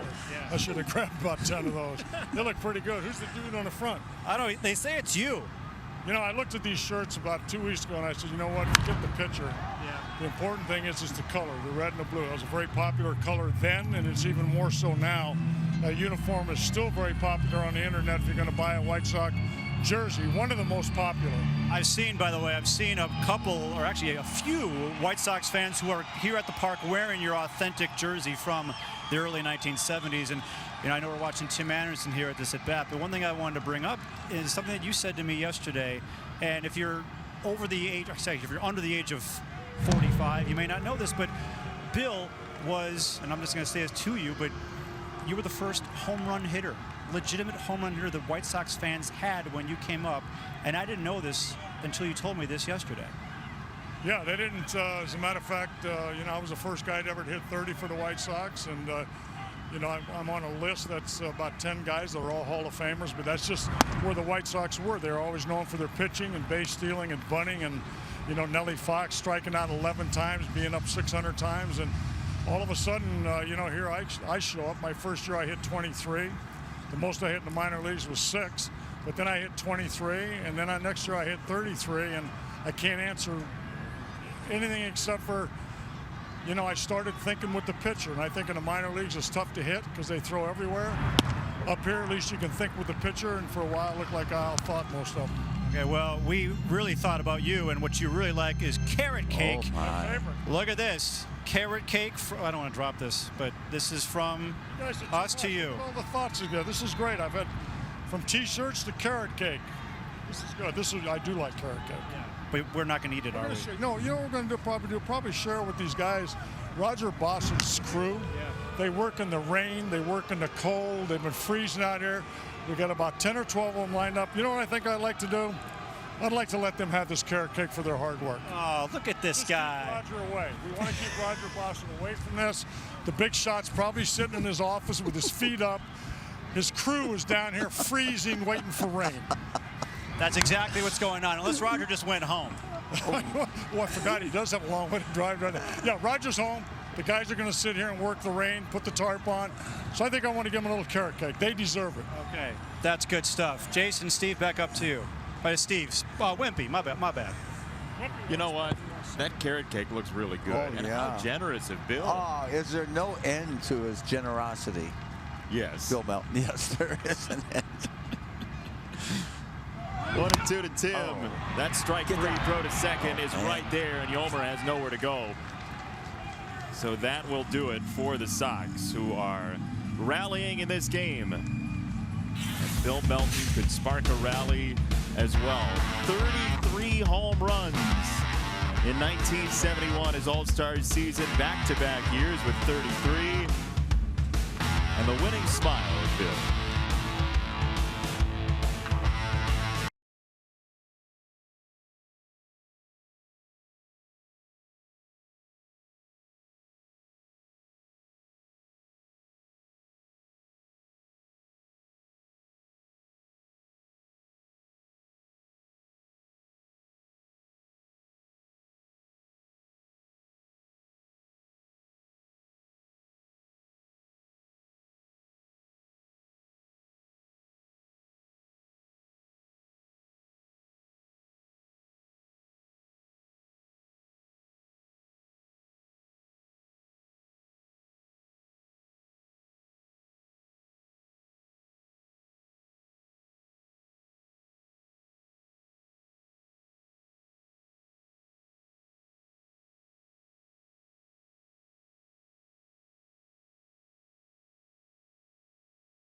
As always, by Guaranteed Rates. And on the farm, some great things going on, including Joel Booker's great season, 14 for 36 in his last 9 games. This kid's a 22nd round pick out of Iowa a couple of years ago, and he's the batting leader in the Carolina League right now. In a crowded outfield, Booker forcing his way into the lineup and causing trouble on the bases too. So that's a loaded Winston-Salem team for Omar Vizquel, who's going to be a really good manager. Ooh, I did not know that Omar was the skipper over there, but yeah, and he's a great teacher too, so that'll be fine for those guys. Pop-up. Davidson is there for out number 1. Grab your friends and head to the park for Bleachers and Brews. Get a bleacher ticket and 2 domestic beers for just $22 to select upcoming games. You must be 21 and over with a valid ID. To buy your tickets, visit whitesox.com/brews. That's a good deal right there. Looks like a nacho helmet. That's most of the deal that we just saw. That was bleacher and brew, just one brew. We need to get you a nacho helmet. Is that the equivalent of a cheese head? It's a little more nuanced. Yeah. Okay. Your favorite ballpark food is what? You asking me? I'm asking the other guy with a headset. Oh, okay.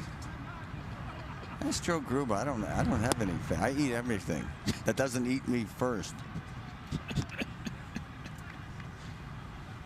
Sounds like you've had a pretty harrowing ballpark experience. I like the Bertucci brothers. I like what Roy Rivas does.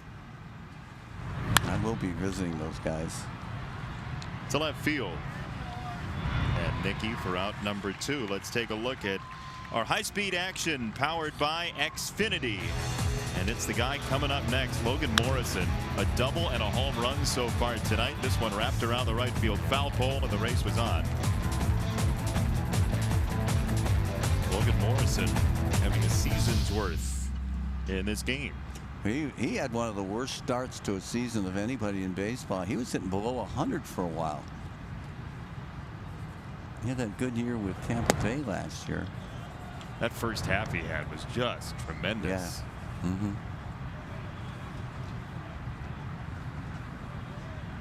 By the way, the Orioles and Angels are just getting started tonight. Albert Pujols 2 hits away from 3,000. Wow. Boy, what a career. I saw him his rookie year. I was doing some games in Orlando for the Braves in spring training, and this kid came up and pinch hit. He went over the flagpole in center field. I says, you know, he's got a chance. This kid, Albert Pujols. I mean, in a city, we were just there in St. Louis, in a city which has seen such great hitters. He may be the best to come through there. I mean, Stan Musial. You might get some, argument about Stan, the man. But, yeah, Albert was really great. It's good to see Willie McGee as well. He's on the coaching staff in St. Louis. Oh, he was fast. He was a great hitter, too. He won a batting title. They had some guys who could run. They could really run. Coleman stole 100 bases that one year. Yeah, Vince Coleman. Whitey Herzog was the skipper of those teams. Boy, I tell you, they were fun to watch, too. Into right field, and that's a 3rd hit for Logan Morrison. Wow. We showed it the other day, but if people missed it, the great stat from Stan Musial is that he had the same amount of hits at home and on the road. Unbelievable. Yeah, didn't he hit 333 home and road? I think it was something like that. But same amount of hits, total hits. At home and at home and on the road, which is so hard to do. Oh boy. Talk about consistency.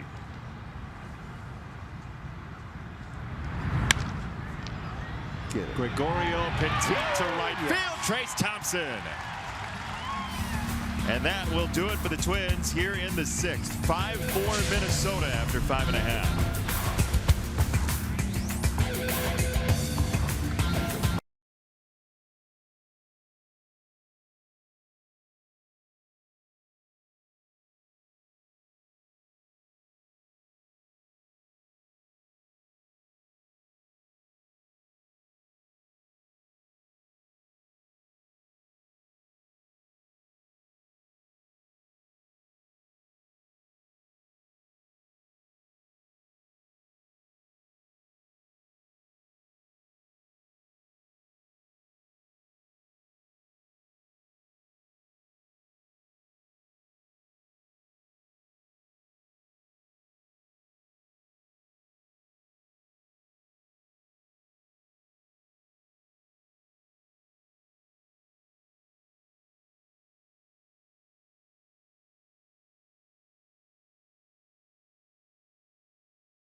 better. Stream the White Sox Twins game tomorrow for your chance to win free tickets to an upcoming game. Learn more at NBCSportsChicago.com/free ticket Friday. I love that word, free. You do? See, I told you I grew up watching you guys. Yes, you did. There's proof positive. There it is. Free food and mulligans.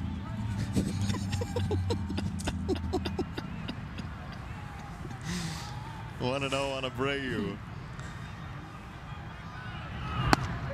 Yeah, that's called strike. 1-1. Good luck doing much with that pitch. Yeah, that's going to take your fingernails off. If you hit that one hard, it's going to be in the dugout, third base dugout. So, perfect pitch by Odorizzi. By the way, if folks want the actual real thing, on Sunday, look out.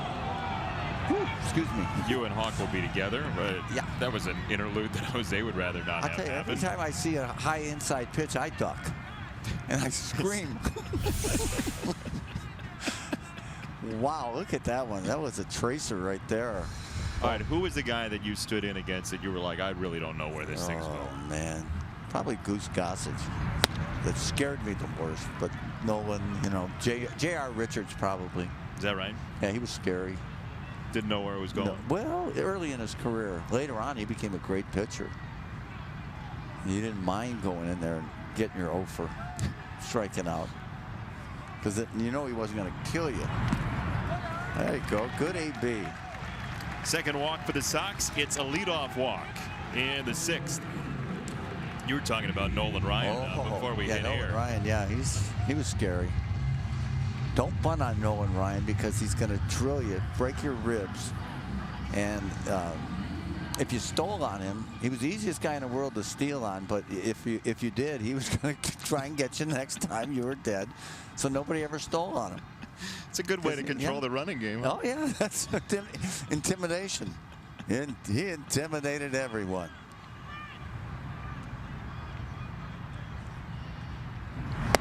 You know, you hear people talk about, well, it's a different game nowadays, but there are some things that you just can't do anymore in the same way that you used to be able to.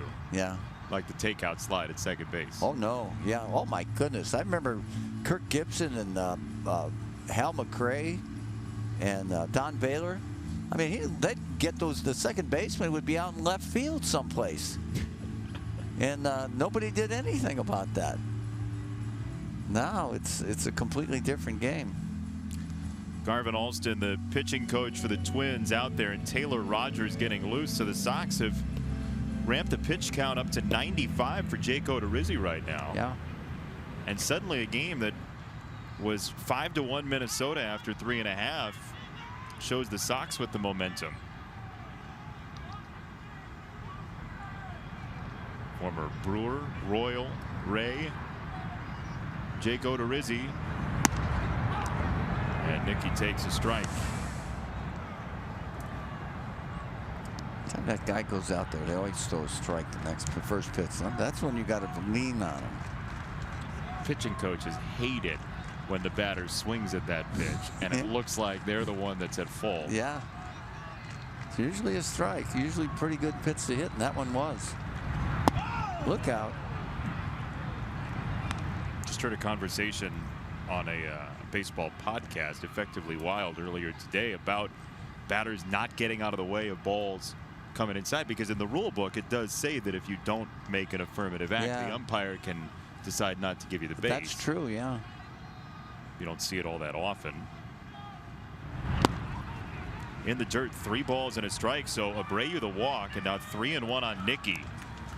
Well, you know, the most obvious one of that, remember when John Drysdale had that scoreless inning streak, and Dickie Dietz, he hit Dick Dietz in the arm, and they wouldn't give him first, with the bases loaded, they wouldn't give him first base. You got to do it the real way. Double D gets, no, you got to do it the right way. Yeah, you can't lean in. Remember what he did in that at bat? He made an out. Yeah. Fisted foul. Good pitch. Yeah.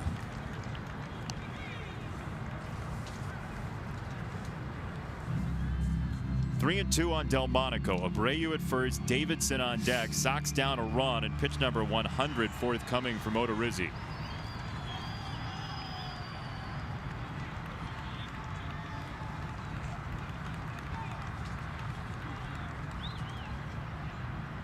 I doubt that they'll run Abreu here.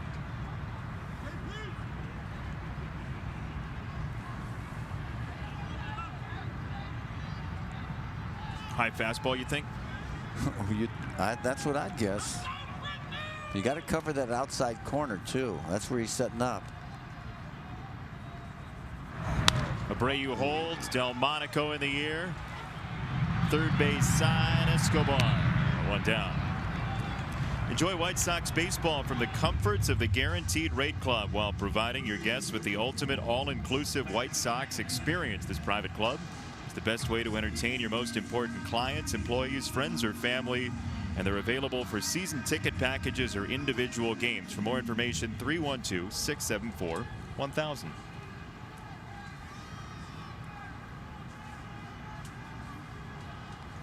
One out, Matt Davidson, the home run leader, the RBI leader on this team, who singled to left in the second. Got a steady dose of high fastballs last time to a strikeout. There's another one.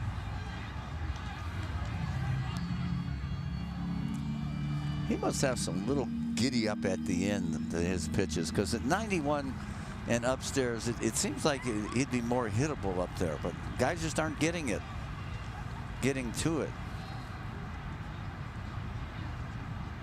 There's a guy who could get to a high fastball. Yeah. Feltonville. Yeah, another one. That one was out of the strike zone. When I look back on high ball hitters, I always think of Andre Dawson, the Hawk. Well, he could tomahawk a ball, and Bobby Bonds, Barry's dad, could hit it. Was a dead high ball hitter. Today's, by the way, the anniversary of his 300th home run. Bob's? Mm-hmm. Oh, he was a great player. Short time with the Sox. Yeah. 1978. Yeah, it's amazing back then when they had Bobby Bonds, Willie Mays, Willie McCovey, Gaylord, Sam McDowell, Juan Marichal. They can never beat the Dodgers. It's amazing. They never won a World Series. That's really hard to believe with that team. Then in the 90s, they run into the Braves in the division for years. There was a 1 year, what was it, 92, where they each got to 100 wins? Yes. Yes. That's why the wild card is so good, because those teams that play spectacular baseball don't get eliminated. Breaking ball outside, 1-2. Bobby Bonds, after he left the Sox, his first home run against the Sox came off Steve Stone. Does Stoney know that? He does now. Hi, Stoney. Hi, Stoney. Welcome. 1-2. Fouled away. That's just a tester to see if he's watched the game. Yeah, right. Okay.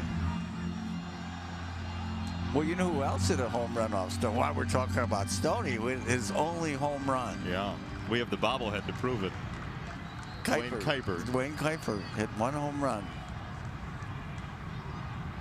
And the way Stoney tells it, a second one that was pretty close. Really? Yeah. Kuiper didn't hit too many. I guess not. He had one. Careful on that limb. Yeah, really. He had extra base power, though. Yeah, well, gap to gap, as they say. Yeah, he and Mike Krukow do a nice job with the Giants. Don't they? Yeah, it's fun to listen to. They're not as good as you guys, of course. Oh, shucks. Glad I wrote out that check. Thank you. 2-2. Off speed, down and in. Set up for a high fastball. You would think. That's his go-to pitch. 106 pitches for Odorizzi. One out in the sixth. Well, Odorizzi's one of those guys that keeps you in ball games. You know, you can count on him to go 6 innings plus.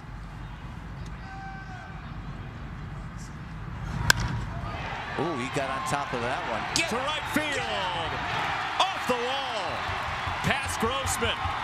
Abreu's on his way to third. He's getting waved around. Abreu is home. The Sox tie the game. Davidson does it to right. He got that high fastball. And watch how he tomahawks this. He gets his hands above the ball and just hits a rocket. Great job by Matt. Watch it right there. Hands above the ball and kills it. Boom. That chin winds up on his back shoulder. Nice job. Grossman tries to make that spectacular catch, but that ball had to be slicing a little bit, and then he has trouble picking it up, and that really allowed Abreu to score from first base. Nick Capra, Nicky. human windmill. Look at him go. That'll do it for Odorizzi. Twins to the bullpen. Sox trying to take the lead. Bottom 6. See if they can after this.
It's about time.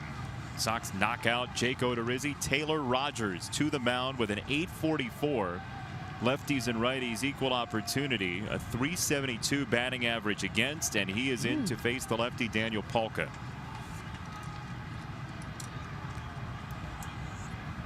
Taylor Rogers was good last year, 7-3 with a 3.07 ERA. He is a twin. His brother Tyler, also a pitcher. Former 37th round pick of the Orioles. He didn't sign. And eventually an 11th round pick of the Twins out of Kentucky.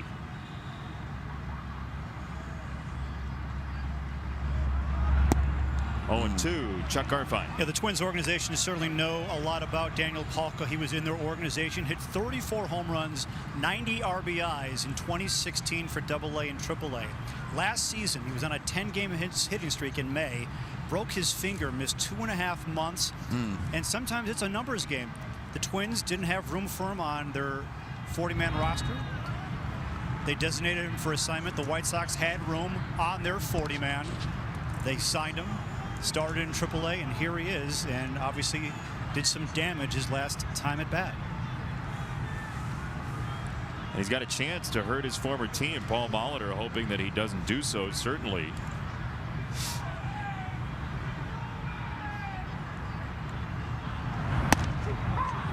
Called strike 3 outside corner, and that has been a tough spot. Outside. You can't reach that pitch, really. That's tough. Just like we promised, time for the Miller Lite Hold True moment, and it is Daniel Palka. Last time up, he is a first pitch ambush guy, and right there at 112 miles an hour plus, 432 feet. Oh, he just crushed it. Mike Trout hit a ball last night that StatCast lost. Estimated 524 feet. StatCast just gave up. Said, Really? Here's a number. Okay. Well, that's good. Mike Trout's good. Yeah. He's fun to watch, boy. I'll tell you, he's one of those 5-tool guys that's becoming more and more rare. Yeah. These days.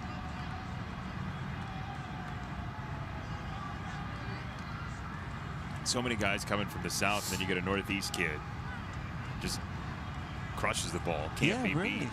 Yeah, you know, coming from the Northeast where, you know, you really didn't play that much as opposed to guys in Florida, California, and Arizona and places like that. So that's a tribute to the talent that Mike Trout has, and to be recognized, too, by the Angels to be a first-round draft pick. You see him during football season. He's a huge Eagles fan. Oh, yeah. Nuts. Yeah, he is. How'd you like to tackle him? I mean, good grief. I bet you he was a heck of a football player, but I know he quit playing football after a couple of years of high school, which probably disappointed his high school football coach. Can you imagine Mike Trout walks into your office, says, I'm going to play the other sport? Yeah. Sorry, buddy. Yeah, I'm going to play these 15 games of baseball in the snow. Yeah, it's okay. Your team will figure it out without me. Yeah, right. Yeah. I'm only the biggest, fastest guy in the country. High school coaches wait for that guy for like 5-6 years. I know. Yeah.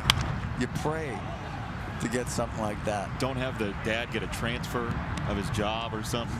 Don't let him go to a private school. Just keep him in the district. Yeah. That's all you got to do. Yeah, athletes of that caliber. Wow.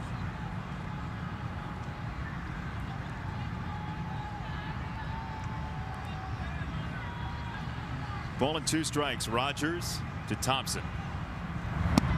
Trace takes low. 2 balls, 2 strikes. Sox trailed in this game 5-1 after a 3-run fourth for the Twins, but Daniel Palka, a 2-run homer, RBI single Yolmer Sanchez, and then Davidson's double with the error tacked on got Abreu home to tie the game.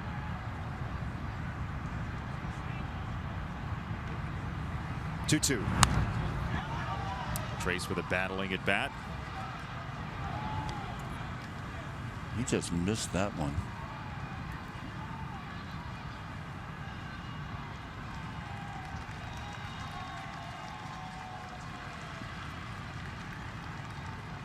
Well, you can find that left center field gap right now. He could run a long time. Big hole there. Ooh. And that is strike 3 into the glove of Castro, and that will do it. Let's find out what jewelry malfunction happened in Major League Baseball. That's after this.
Base path gems. Yoenis Cespedes for the diamond necklace. But the question is, was this double worth it? So down the line it goes. He slides into second base and he has to duck. And Yoenis Cespedes breaks his necklace, and he was angry. I mean, a real mad guy at second base.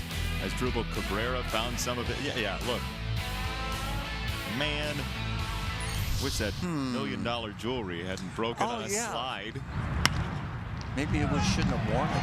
Oh, nice play by Sanchez. Work, Yolmer. He's having a heck of a night, isn't he?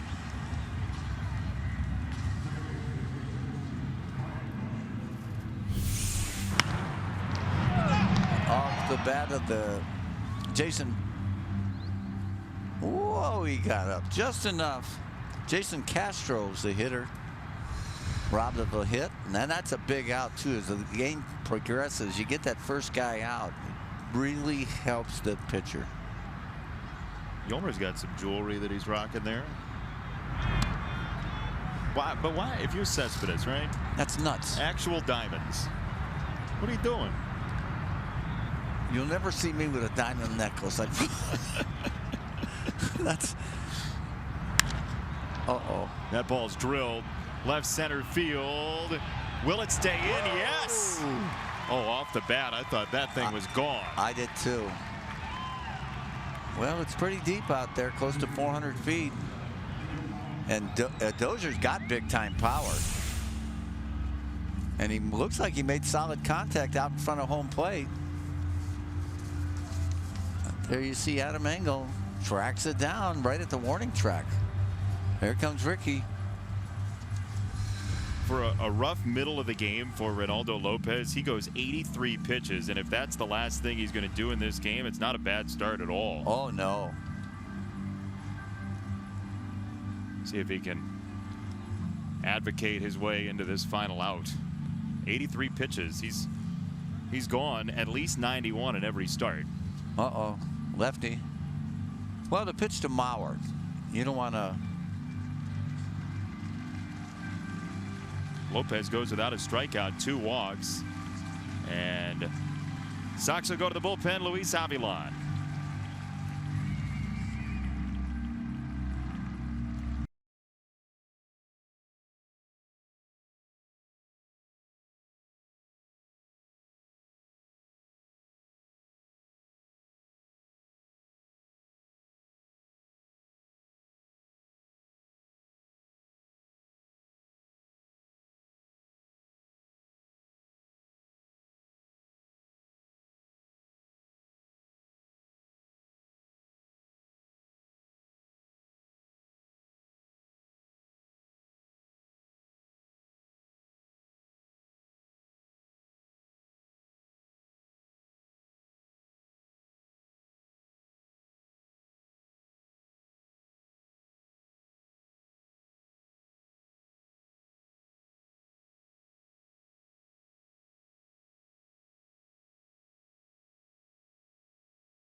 %50 off your entire online order of regular menu priced items only at papajohns.com when you use promo code SOXWIN, valid at participating Papa John's locations. Better ingredients, better pizza, Papa John's.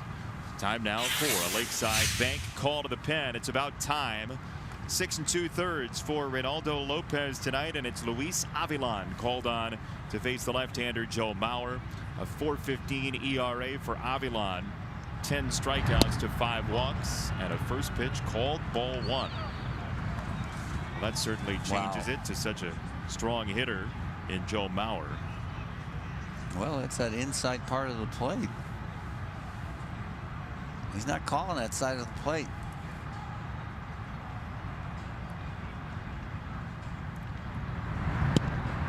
Career .308 hitter, Joe Mauer. Yeah.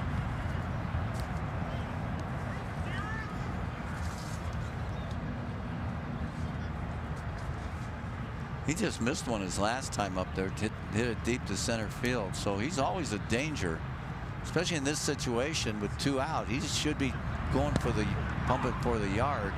That was a good pitch on a breaking ball. Get him a little off balance. 2-1. 15 years in the big leagues. Joe Mauer, who made his major league debut all the way back in 2004, April 5th. He had 2 hits, by the way, in his debut. No surprise there. Ooh, that's a good pitch. Ooh, that's a strike, Wimpy. Oh, my. Boy.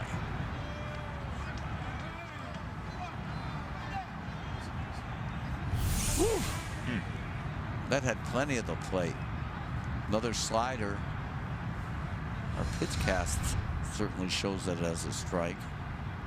Maybe it was that Omar brought it up a little bit on the catch that deked Gary Cederstrom. 3-1.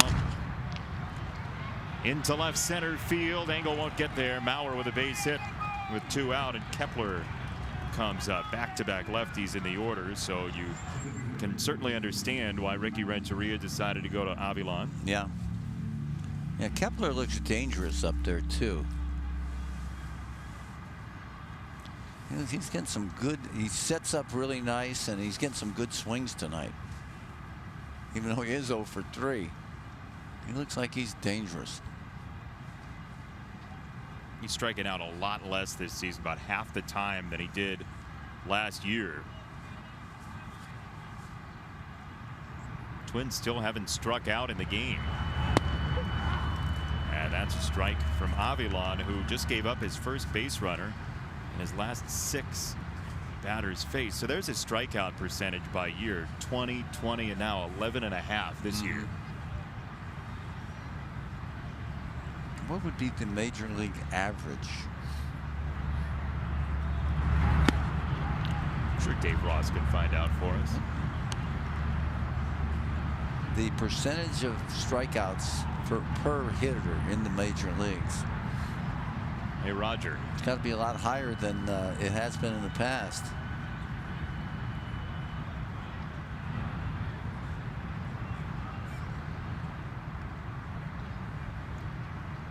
Ball to strike. That breaking ball stayed up and fouled away. So 1-2 on Kepler.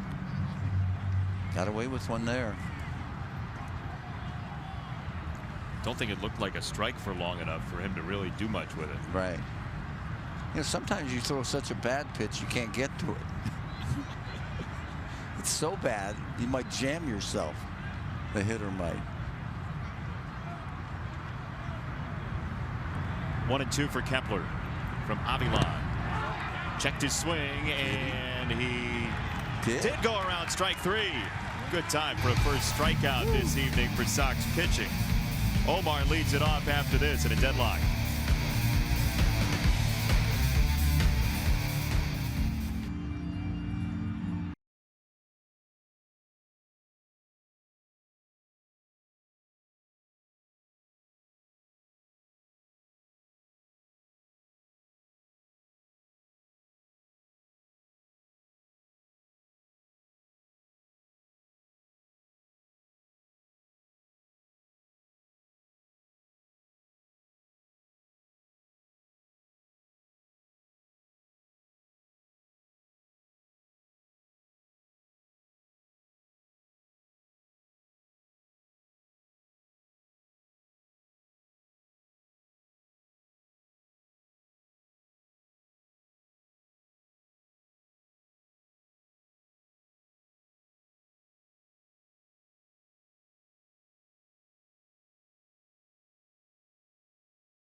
sale fan cam, also known as Bill Melton t-shirt fashion show.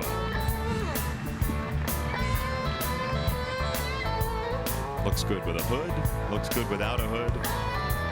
There's my man. A little pretzel action for you.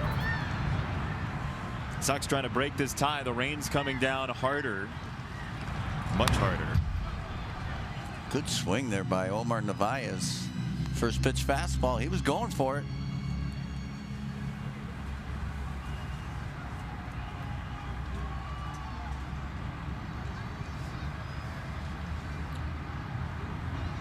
Rain's really starting to pelt the field.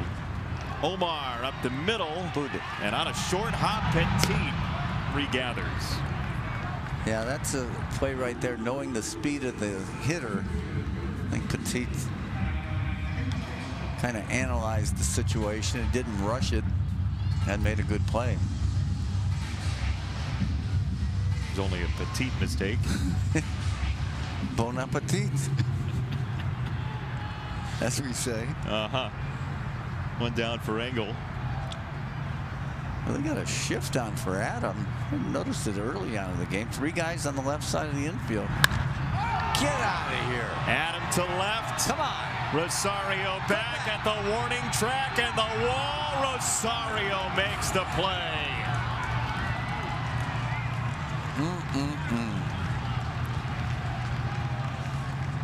I don't know if he took a home run away, but it was certainly up against the fence. Got a good swing there by Adam. Boy, he turned on this one. It's got a lot of elevation, though.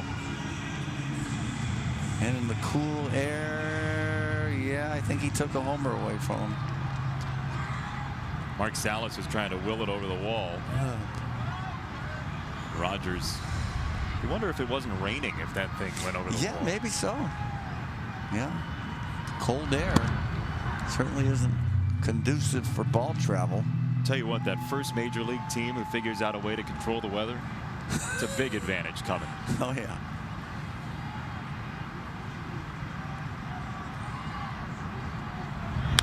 I mean, I guess it's called the dome, but yeah, kind of. Yeah.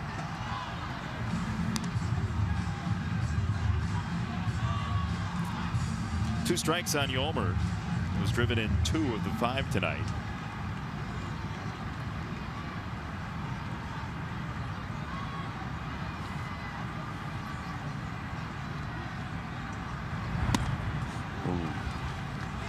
Late decision to swing, and it's strike 3. 11th strikeout for Twins pitching. We're tied at 5 to the 8th.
Player and broadcaster Tom Pasiorek joins Hawk Harrelson on the call as this series continues. Coverage starts Sunday 12:30. Hawk and Wimpy have the call at 1.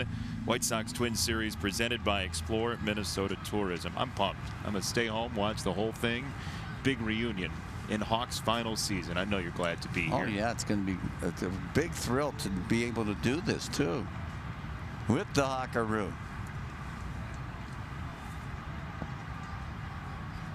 Hopefully the Sox get you a couple of home runs. You can jump in on a yes, like the old days. Nice. Oh, yeah. First pitch outside to Escobar, who's walked and scored in the 4th inning tonight. Well, Roger Bossard was out during the break, and he was either arguing balls and strikes or talking about the weather with Gary Cedarstrom. Let's go with door number 2. I think so. Yeah. Roger's an amiable fella. He's the best. You know, he's been here 52 years, Roger Bossard. A whole family of talented field curators. Yeah. I mean, he's built soccer fields in Saudi Arabia. Yeah. He's amazing. He really is the best in the business. Oh, yeah. Yeah. He's renowned worldwide.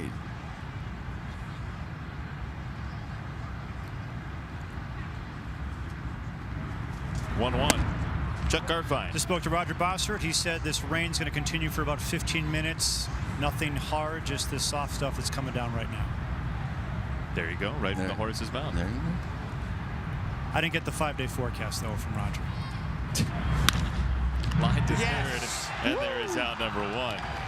Well, Chuck, why don't you check with Tom Skilling? I don't have that ability right here. I do don't? have Roger Bossard, though. He's a weather forecaster and groundskeeper. Hey, did he say how the carrot cake was? He did not have the carrot cake. Everyone else did here. Should I ask one of these guys if they had carrot cake? Yeah, please. Did you have any of the carrot cake? How was it? It was amazing. It was amazing. I'll ask somebody else. Did you have any of the carrot cake? How was it? It's great. Right. Roger Bossard, did you have the carrot cake? Contrary to what Belton Bill said of me sitting in the office with my feet up, no, I didn't have a piece of carrot cake. Okay, there you go. But the question is, if he wasn't sitting in his office with his feet up, yes, how does he know that Bill said that? Well, you were watching on TV, right? I was, but I didn't have my feet up on my desk. There you have it. How about that? We give you White Sox baseball and live carrot cake reviews. Oh, my goodness. Full service White Sox baseball tonight. You just can't get this everywhere. It's by design. Sox have Aaron Hopefully Bummer. never again. Juan Minaya getting loose.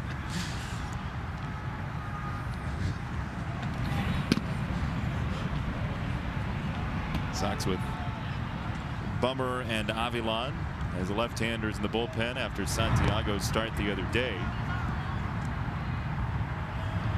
Sox in the bottom of the 8th will have the 2, 3, and 4 hitters, so a good opportunity if Avilan and the bullpen can keep it right here. That's the way to do it. Yeah, this guy right here scares me about as much as anybody in that lineup of theirs, Rosario.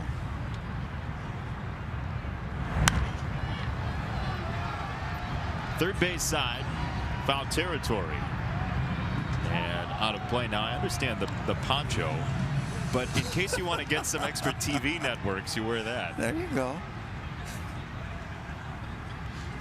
Take me to your leader. That's actually a walking baked potato. Little known fact. Great outfit.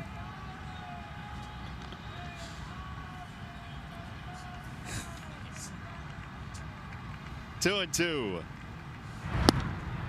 Little bit downstairs. 3 balls and 2 strikes from Avilan to Rosario. Sox were down 5-1 in this game, but a comeback in progress with 2 in the 4th, 1 in the 5th, 1 in the 6th.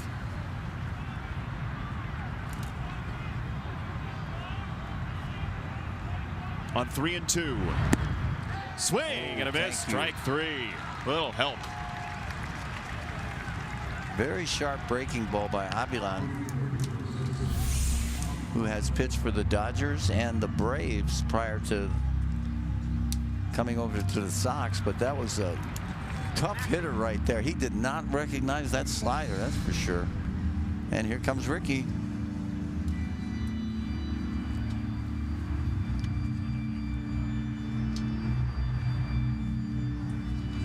Avilan will come out. Robbie Grossman, the scheduled hitter. Manaya's coming.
David DeJesus and Leila Rahimi as they break down the biggest stories surrounding the Cubs and the Sox. Baseball night in Chicago tomorrow at 6:30 on NBC Sports Chicago.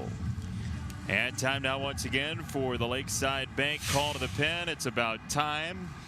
Luis Avilan finishes one inning and turns it over to Juan Minaya, back up recently from AAA Charlotte. After opening the season with the Sox, 3 innings, 3 hits. The walks have been the issue for Minaya. He was so good at the end of the season last year, turned into the team's closer. And we'll see what the command's like tonight. Ball 1 to Grossman. Yeah, there's no defense for the walk.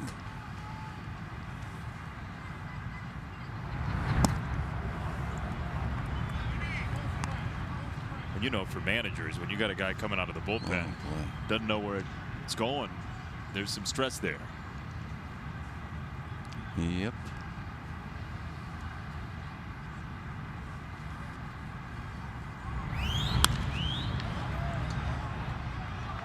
He had a good pitch right there in the outside corner. He's looking to pull. He's looking to leave the place on a 2-0 count.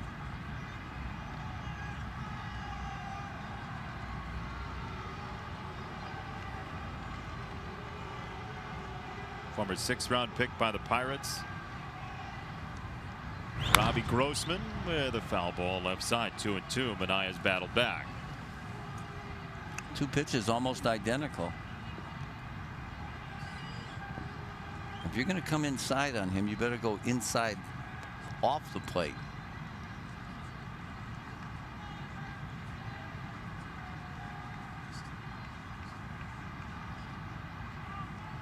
Two and two. They're going in there. He missed his spot. 3-2 as the Twins bullpen is up and working one more time. Ryan Presley and Addison Reed. Former Sox reliever. Had a nice career here. Our old pal. Up the middle, yes, and playable. Tim's there, and that will do it. 1-2-3 inning as Avilan passed the baton to Minaya.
Beat the streak today in the App Store on MLB.com/BTS.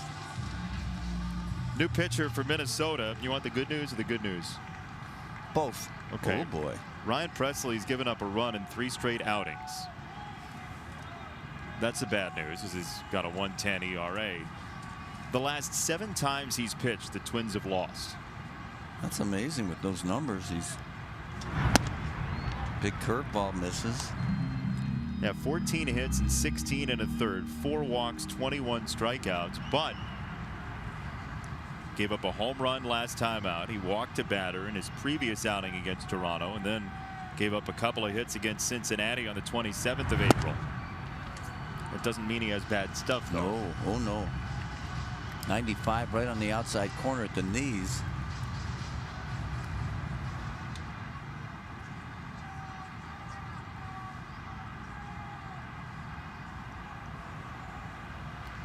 One and one.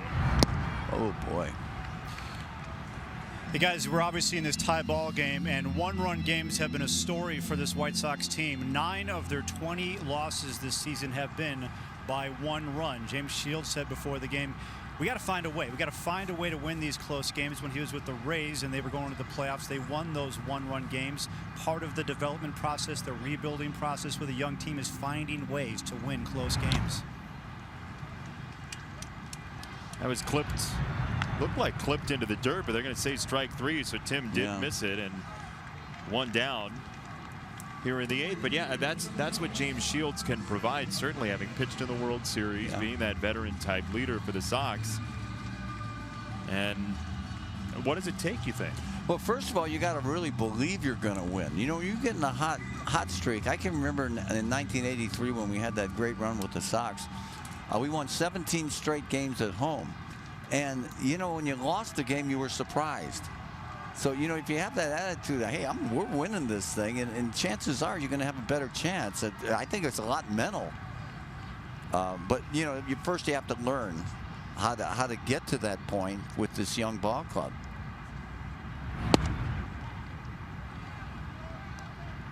Ball 1 to Abreu, and then you would hope that when that happens, they pass it along to the young guys on the way up. No question, yeah. But it's sometimes you're just snake bitten too, though. Everything goes wrong. You got to win one, and then you'll get that confidence that you can win those close ball games.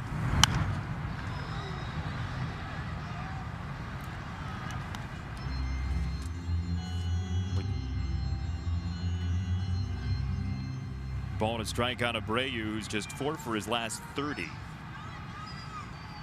Good news for the Sox is the Twins fall into that snake-bitten category as well, with just 3 wins since that snow-out run in mid-April. Wow. That trip to Puerto Rico may have taken a little bit of starch out of them. That's a tough travel. Especially 2-game series. You hadn't played, then you go a long way to play 2 games. Yeah. Another off day after that. And of course, the native guys are just so excited and pumped to play in that game that, you know, it's a little bit of a downer to come back. That atmosphere, watching the video. Oh my. There. Yeah, it was pretty cool.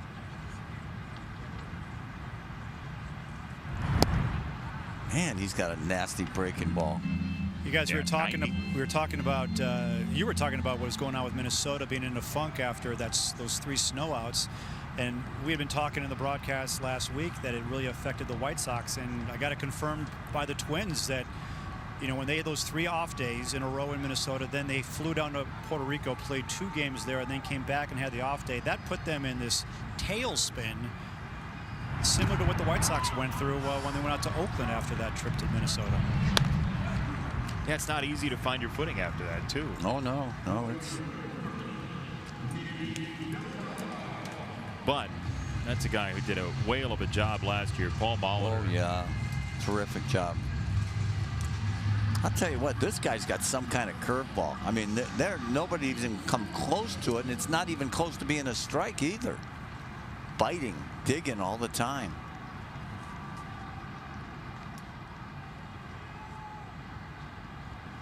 Ryan Presley former 11th round pick of the Red Sox out of high school, born in Dallas. And when the Red Sox took him, it's hard to believe considering the stuff we're watching, he was going to walk on at Texas Tech. Wow. Just when you think everybody's getting scouted and everybody's getting recruited. No. Yeah, there's a lot of guys that are under the radar.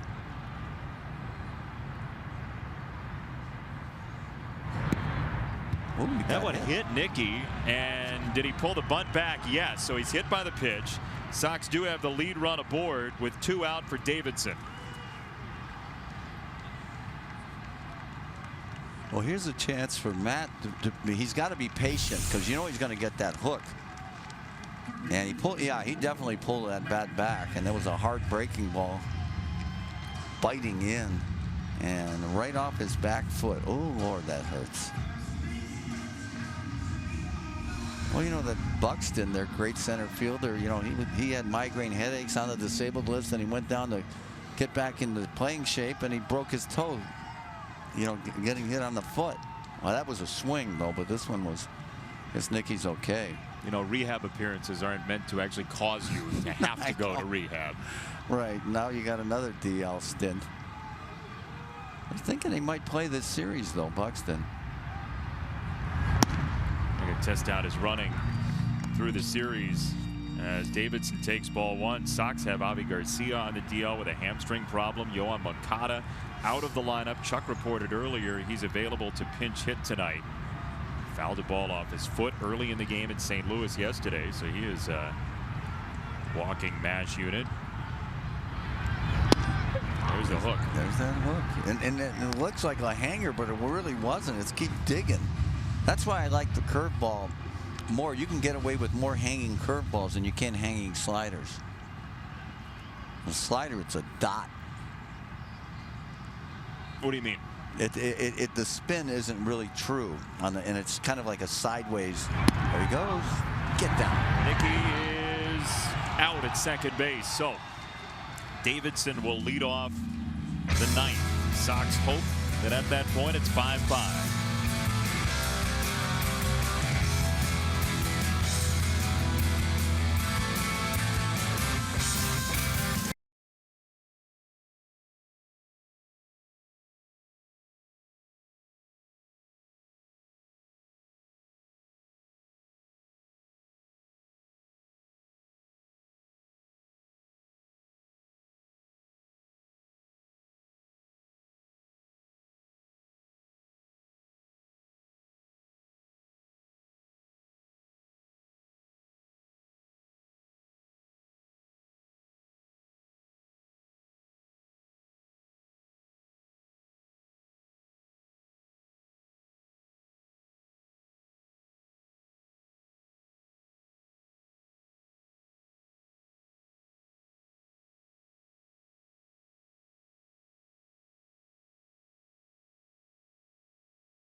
Love the sideburns on that shirt. Good look. Yes. Future member of the Bee Gees. Aaron Bummer. Just because I said Bummer doesn't mean you have to do your falsetto. Well, that's the Bee Gees, wasn't it? It was. Yeah. Can't 8 think of innings. any words that they sung, but I do remember they had high voices. Can somebody get Logan Morrison out tonight? Please. Bummer's the man. This guy's been a bummer all night for the Sox. The 2-run homer, double, single, and he scored twice.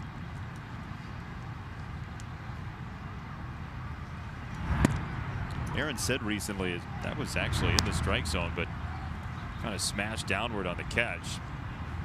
Aaron said recently that when his family came over from Norway, the way he put it, there were a lot of marks on the letters, but it was a much longer name, and they shortened it to Bummer. Oh, okay. Thank you. This will not be a triple. Davidson for out number 1. All right, I know you love StatCast, launch angle, things like that. So we're going to bring it in here in the 4th inning. Doink.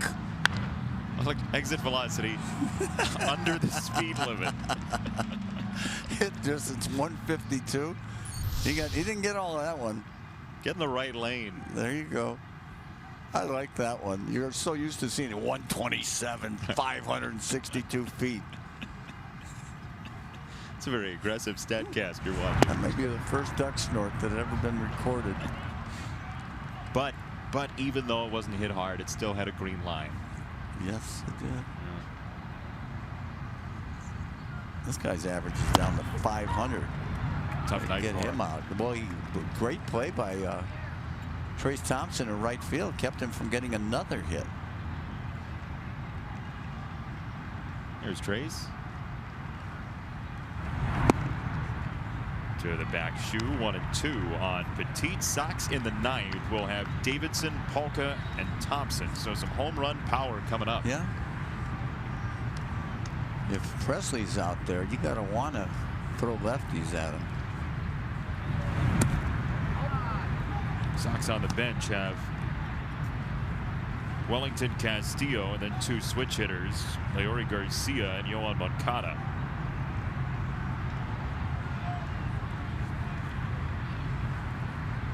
Two and 2. Oh boy. Line foul. Woo. This guy's got a quick bat.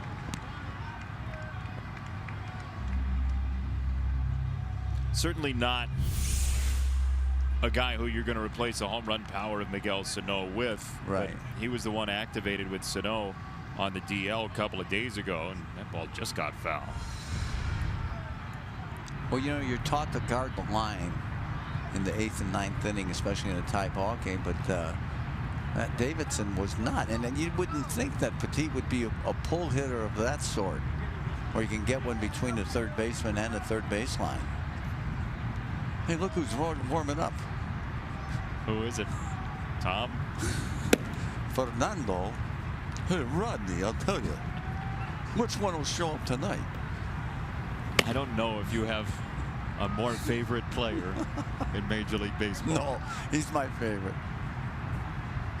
You know, when he pitches, marvelous. 2 and 2. Yes. That's in there for strike 3. Well, he just froze him with a fastball pretty much down the middle.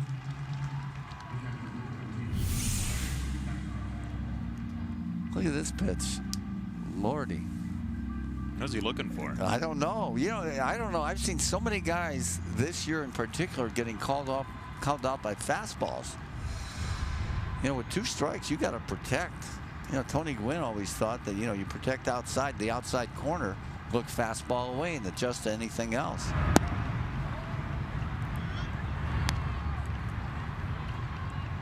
Not a lot of Tony Gwynn types running around, and one fewer now in terms of type of hitter who can spray it all over the place. Ichiro retiring. Oh.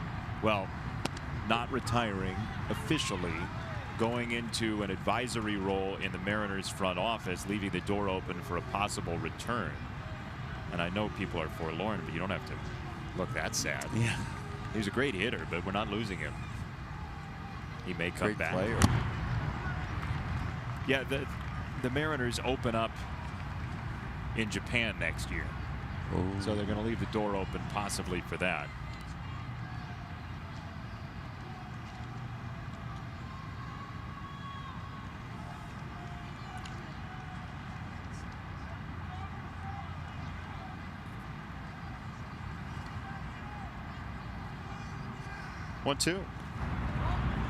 ball in the dirt.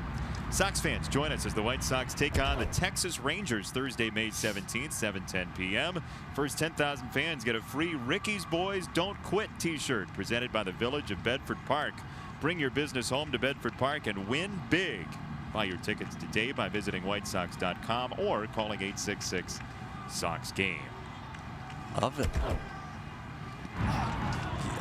He got him. So a hit by pitch for Castro. Top of the order is coming up. Yeah, with Dozier coming up. Yep. And here comes Ricky. Well, that's the last thing you wanted to do right there. Lefty versus lefty matchup. Trying to get to the bottom of the 9th inning, and you get a power guy. Dozier's going to get his shot here with 2 out and a runner at first. Nate Jones summoned out of the bullpen. Castro at first. Tie ball game in the 9th.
And 3 left with Minnesota after tonight. Then the Pirates come into town. Twin Hurdles, Buccos in that tight race in the National League Central, entering play today, 2 games back of Milwaukee. Sox and Twins 7:10 tomorrow, 6:10 Saturday, 1:10 Sunday. Hawk and Wimpy on the call of that one right here on NBC Sports Chicago. And Nate Jones called upon to face Brian Dozier, who will swing at the first pitch, certainly. Ooh, he likes first pitch fastball.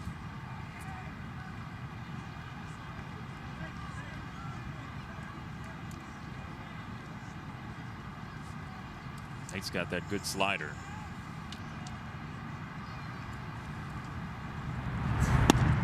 There it is. And he does throw the slider for ball 1. You My gotta goodness. be kidding me. It's right there. Down the middle. That's 2 just flat misses on breaking balls tonight against the Sox bullpen. Yeah.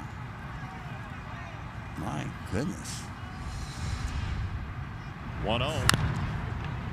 So here's a high fastball at 97. Lakeside Bank call to the pen. It's about time. Nate Jones, a 1.50 ERA. Couple of walks in his last outing. 6 walks, 14 strikeouts.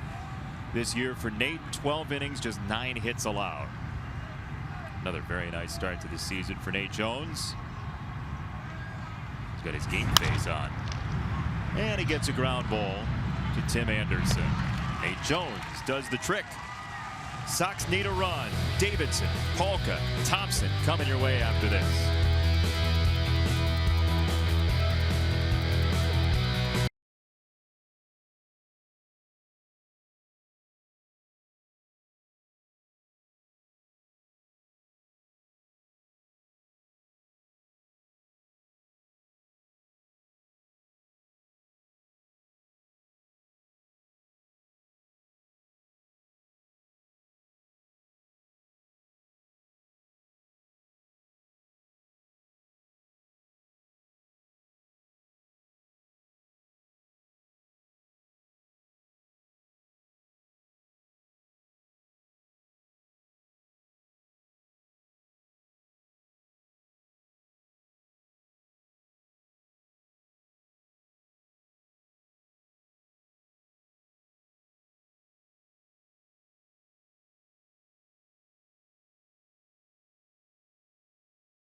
on the mound. 281 ERA, 16 innings, 12 hits. Opponents batting just 222 against him, and we end up in this scenario where guys who were traded for one another face each other leading off the bottom of the ninth. Addison Reed traded for Matt Davidson December of 2013, and they will be opponents in a tie game in the home ninth. I'm kind of glad to see Presley out of the ball game. He looked like he had really good stuff. I mean, just, you know, that biting curveball and sometimes overpowering fastball. I think Addison may be a little bit more hitterish too than the previous guy.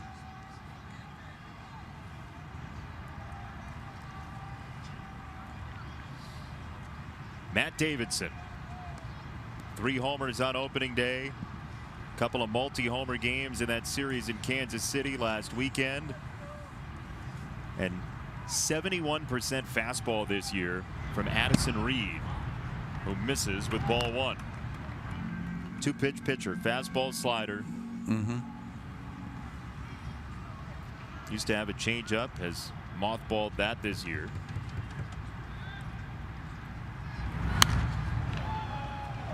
He's going to come at you with hard stuff, no doubt about it. He's got a little bit of a funky delivery too.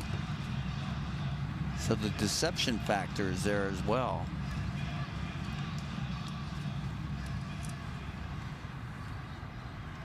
Matt continues to see a lot of pitches, at least 5 in every at bat tonight.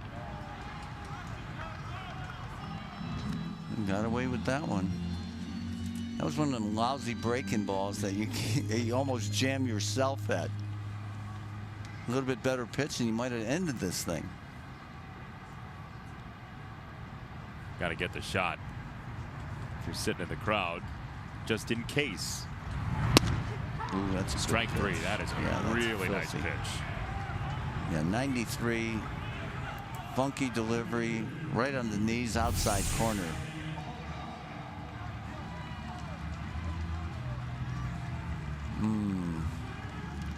Man, you didn't like it, but I think it was a strike. That was just filthy.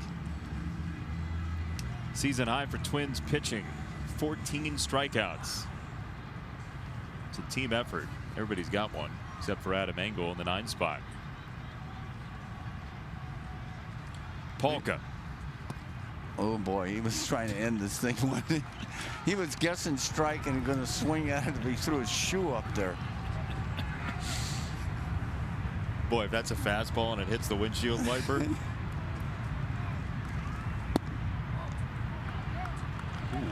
1-1. See, if that's the first pitch, we're packing up the car. Yeah. Yeah.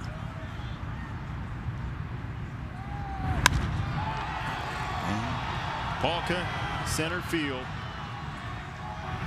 2 down. Just got it in there.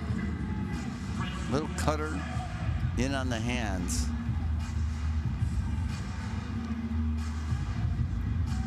So it's up to Trace Thompson, or will it be bonus baseball tonight?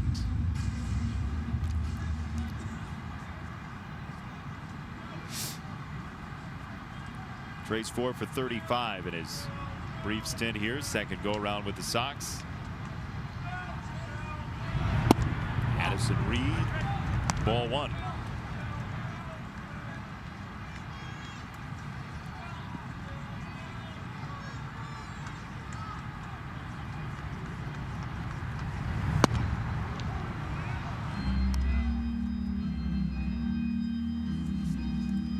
If there were a 10th, the Twins would have Mauer, Kepler, and Escobar, which is no fun. No. You'd imagine Nate Jones would stay in and have that clean 10th inning.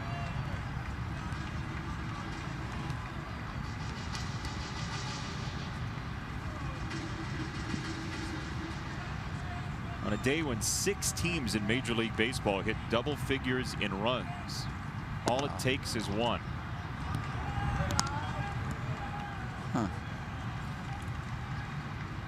Now Oakland and Baltimore didn't score, neither did the Mets, so it's a wide range. Was that the Braves beating the Mets again? It was the first place Braves. Wow.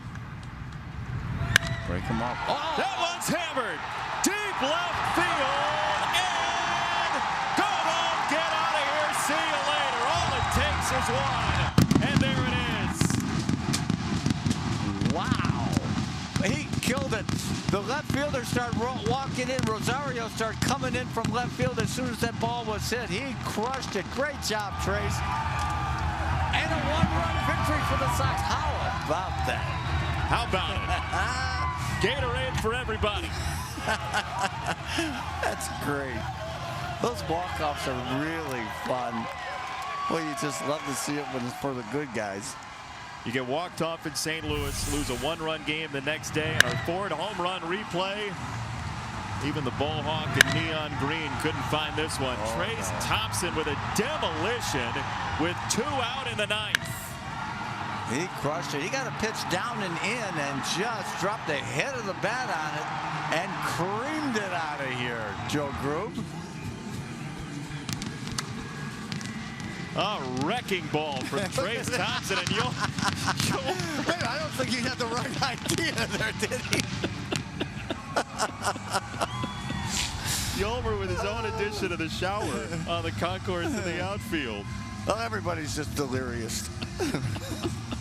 That's a great win. That was awesome. We told you in spring training this is a fun team, and they got to show it here. Trace is with Chuck. All right, Trace, take us through the at-bat and the game-winning home run. I don't know. Happened pretty fast, but no, I mean, I've been grinding, man. Haven't been great. Haven't having great at-bats. You know, working with Sparky and Trick. That last at-bat, you know, just had a conversation with Trick right before I went up and just being ready to hit. And, you know, got myself in a good count, 3-1, and didn't miss, you know, that last ball. All right, so you're coming into home plate. What does Yolmer Sanchez do? I don't know. I think he dumped the water on himself. I've never seen that, but he's funny, man. He's great for this team. He's the glue of this team, so he's hilarious. And how much did you guys need a win like this? You guys have, I know you've only been here for about a week or so, 2 weeks, but winning the close games are important. You win one here tonight. Yeah, it just feels good to win. I mean, you know, team again in our division, and you know, we've had a lot of things go on with this team early on this season, and you know, you know, we come out here to compete to win every night, and it just feels good to come out on top. Congrats on the win and the home run. Trace Thompson, Jason, Wimpy, back up to you. Yolmer with his self-shower as the Sox get the win on a walk-off. So everybody at home right now, take the drink that you have in your hand and just dump it on your head. That's how you do it. Yeah. How about that, Wimpy? Sox needed it. Oh, they really did. You know, especially the one-run variety. You know, they battled back. They were down the entire ball game, down 5-1, but they kept competing. And Polka got him a big 2-run homer early in the ballgame to kind of set the stage to produce the great dramatics at the end that Trace Thompson, who really needed that as well. I think that's a great boost to Trace because he's been on so many different ball clubs lately. You know, hopefully he'll find a place here because he's got unbelievable skills to play baseball. Yeah, we've seen him here and with the Dodgers, a couple other teams as well. But how about that for a welcome back for you, too? Oh, how about that? I'm just a lucky charm, aren't I? I think so. Let's do it again tomorrow. Let's do it. Great fun, Wimpy. Oh, thanks, Jason. See you tomorrow. Sox win, pinwheels going crazy at the ballpark. So, for our producer, Keon Dolashahi, our director, Jim Angio, associate producer, Dave Ross, tech manager, Mark Harper, executive producer, Greg Bowman, and our entire NBC Sports crew. He's Tom Paciorek, Chuck Garfine downstairs, Jason Benetti saying so long from Guaranteed Rate Field. Coming up next, Subaru White Sox post-game live after a winner. You've been watching Chicago White Sox baseball on NBC Sports Chicago. Yolmer, my goodness.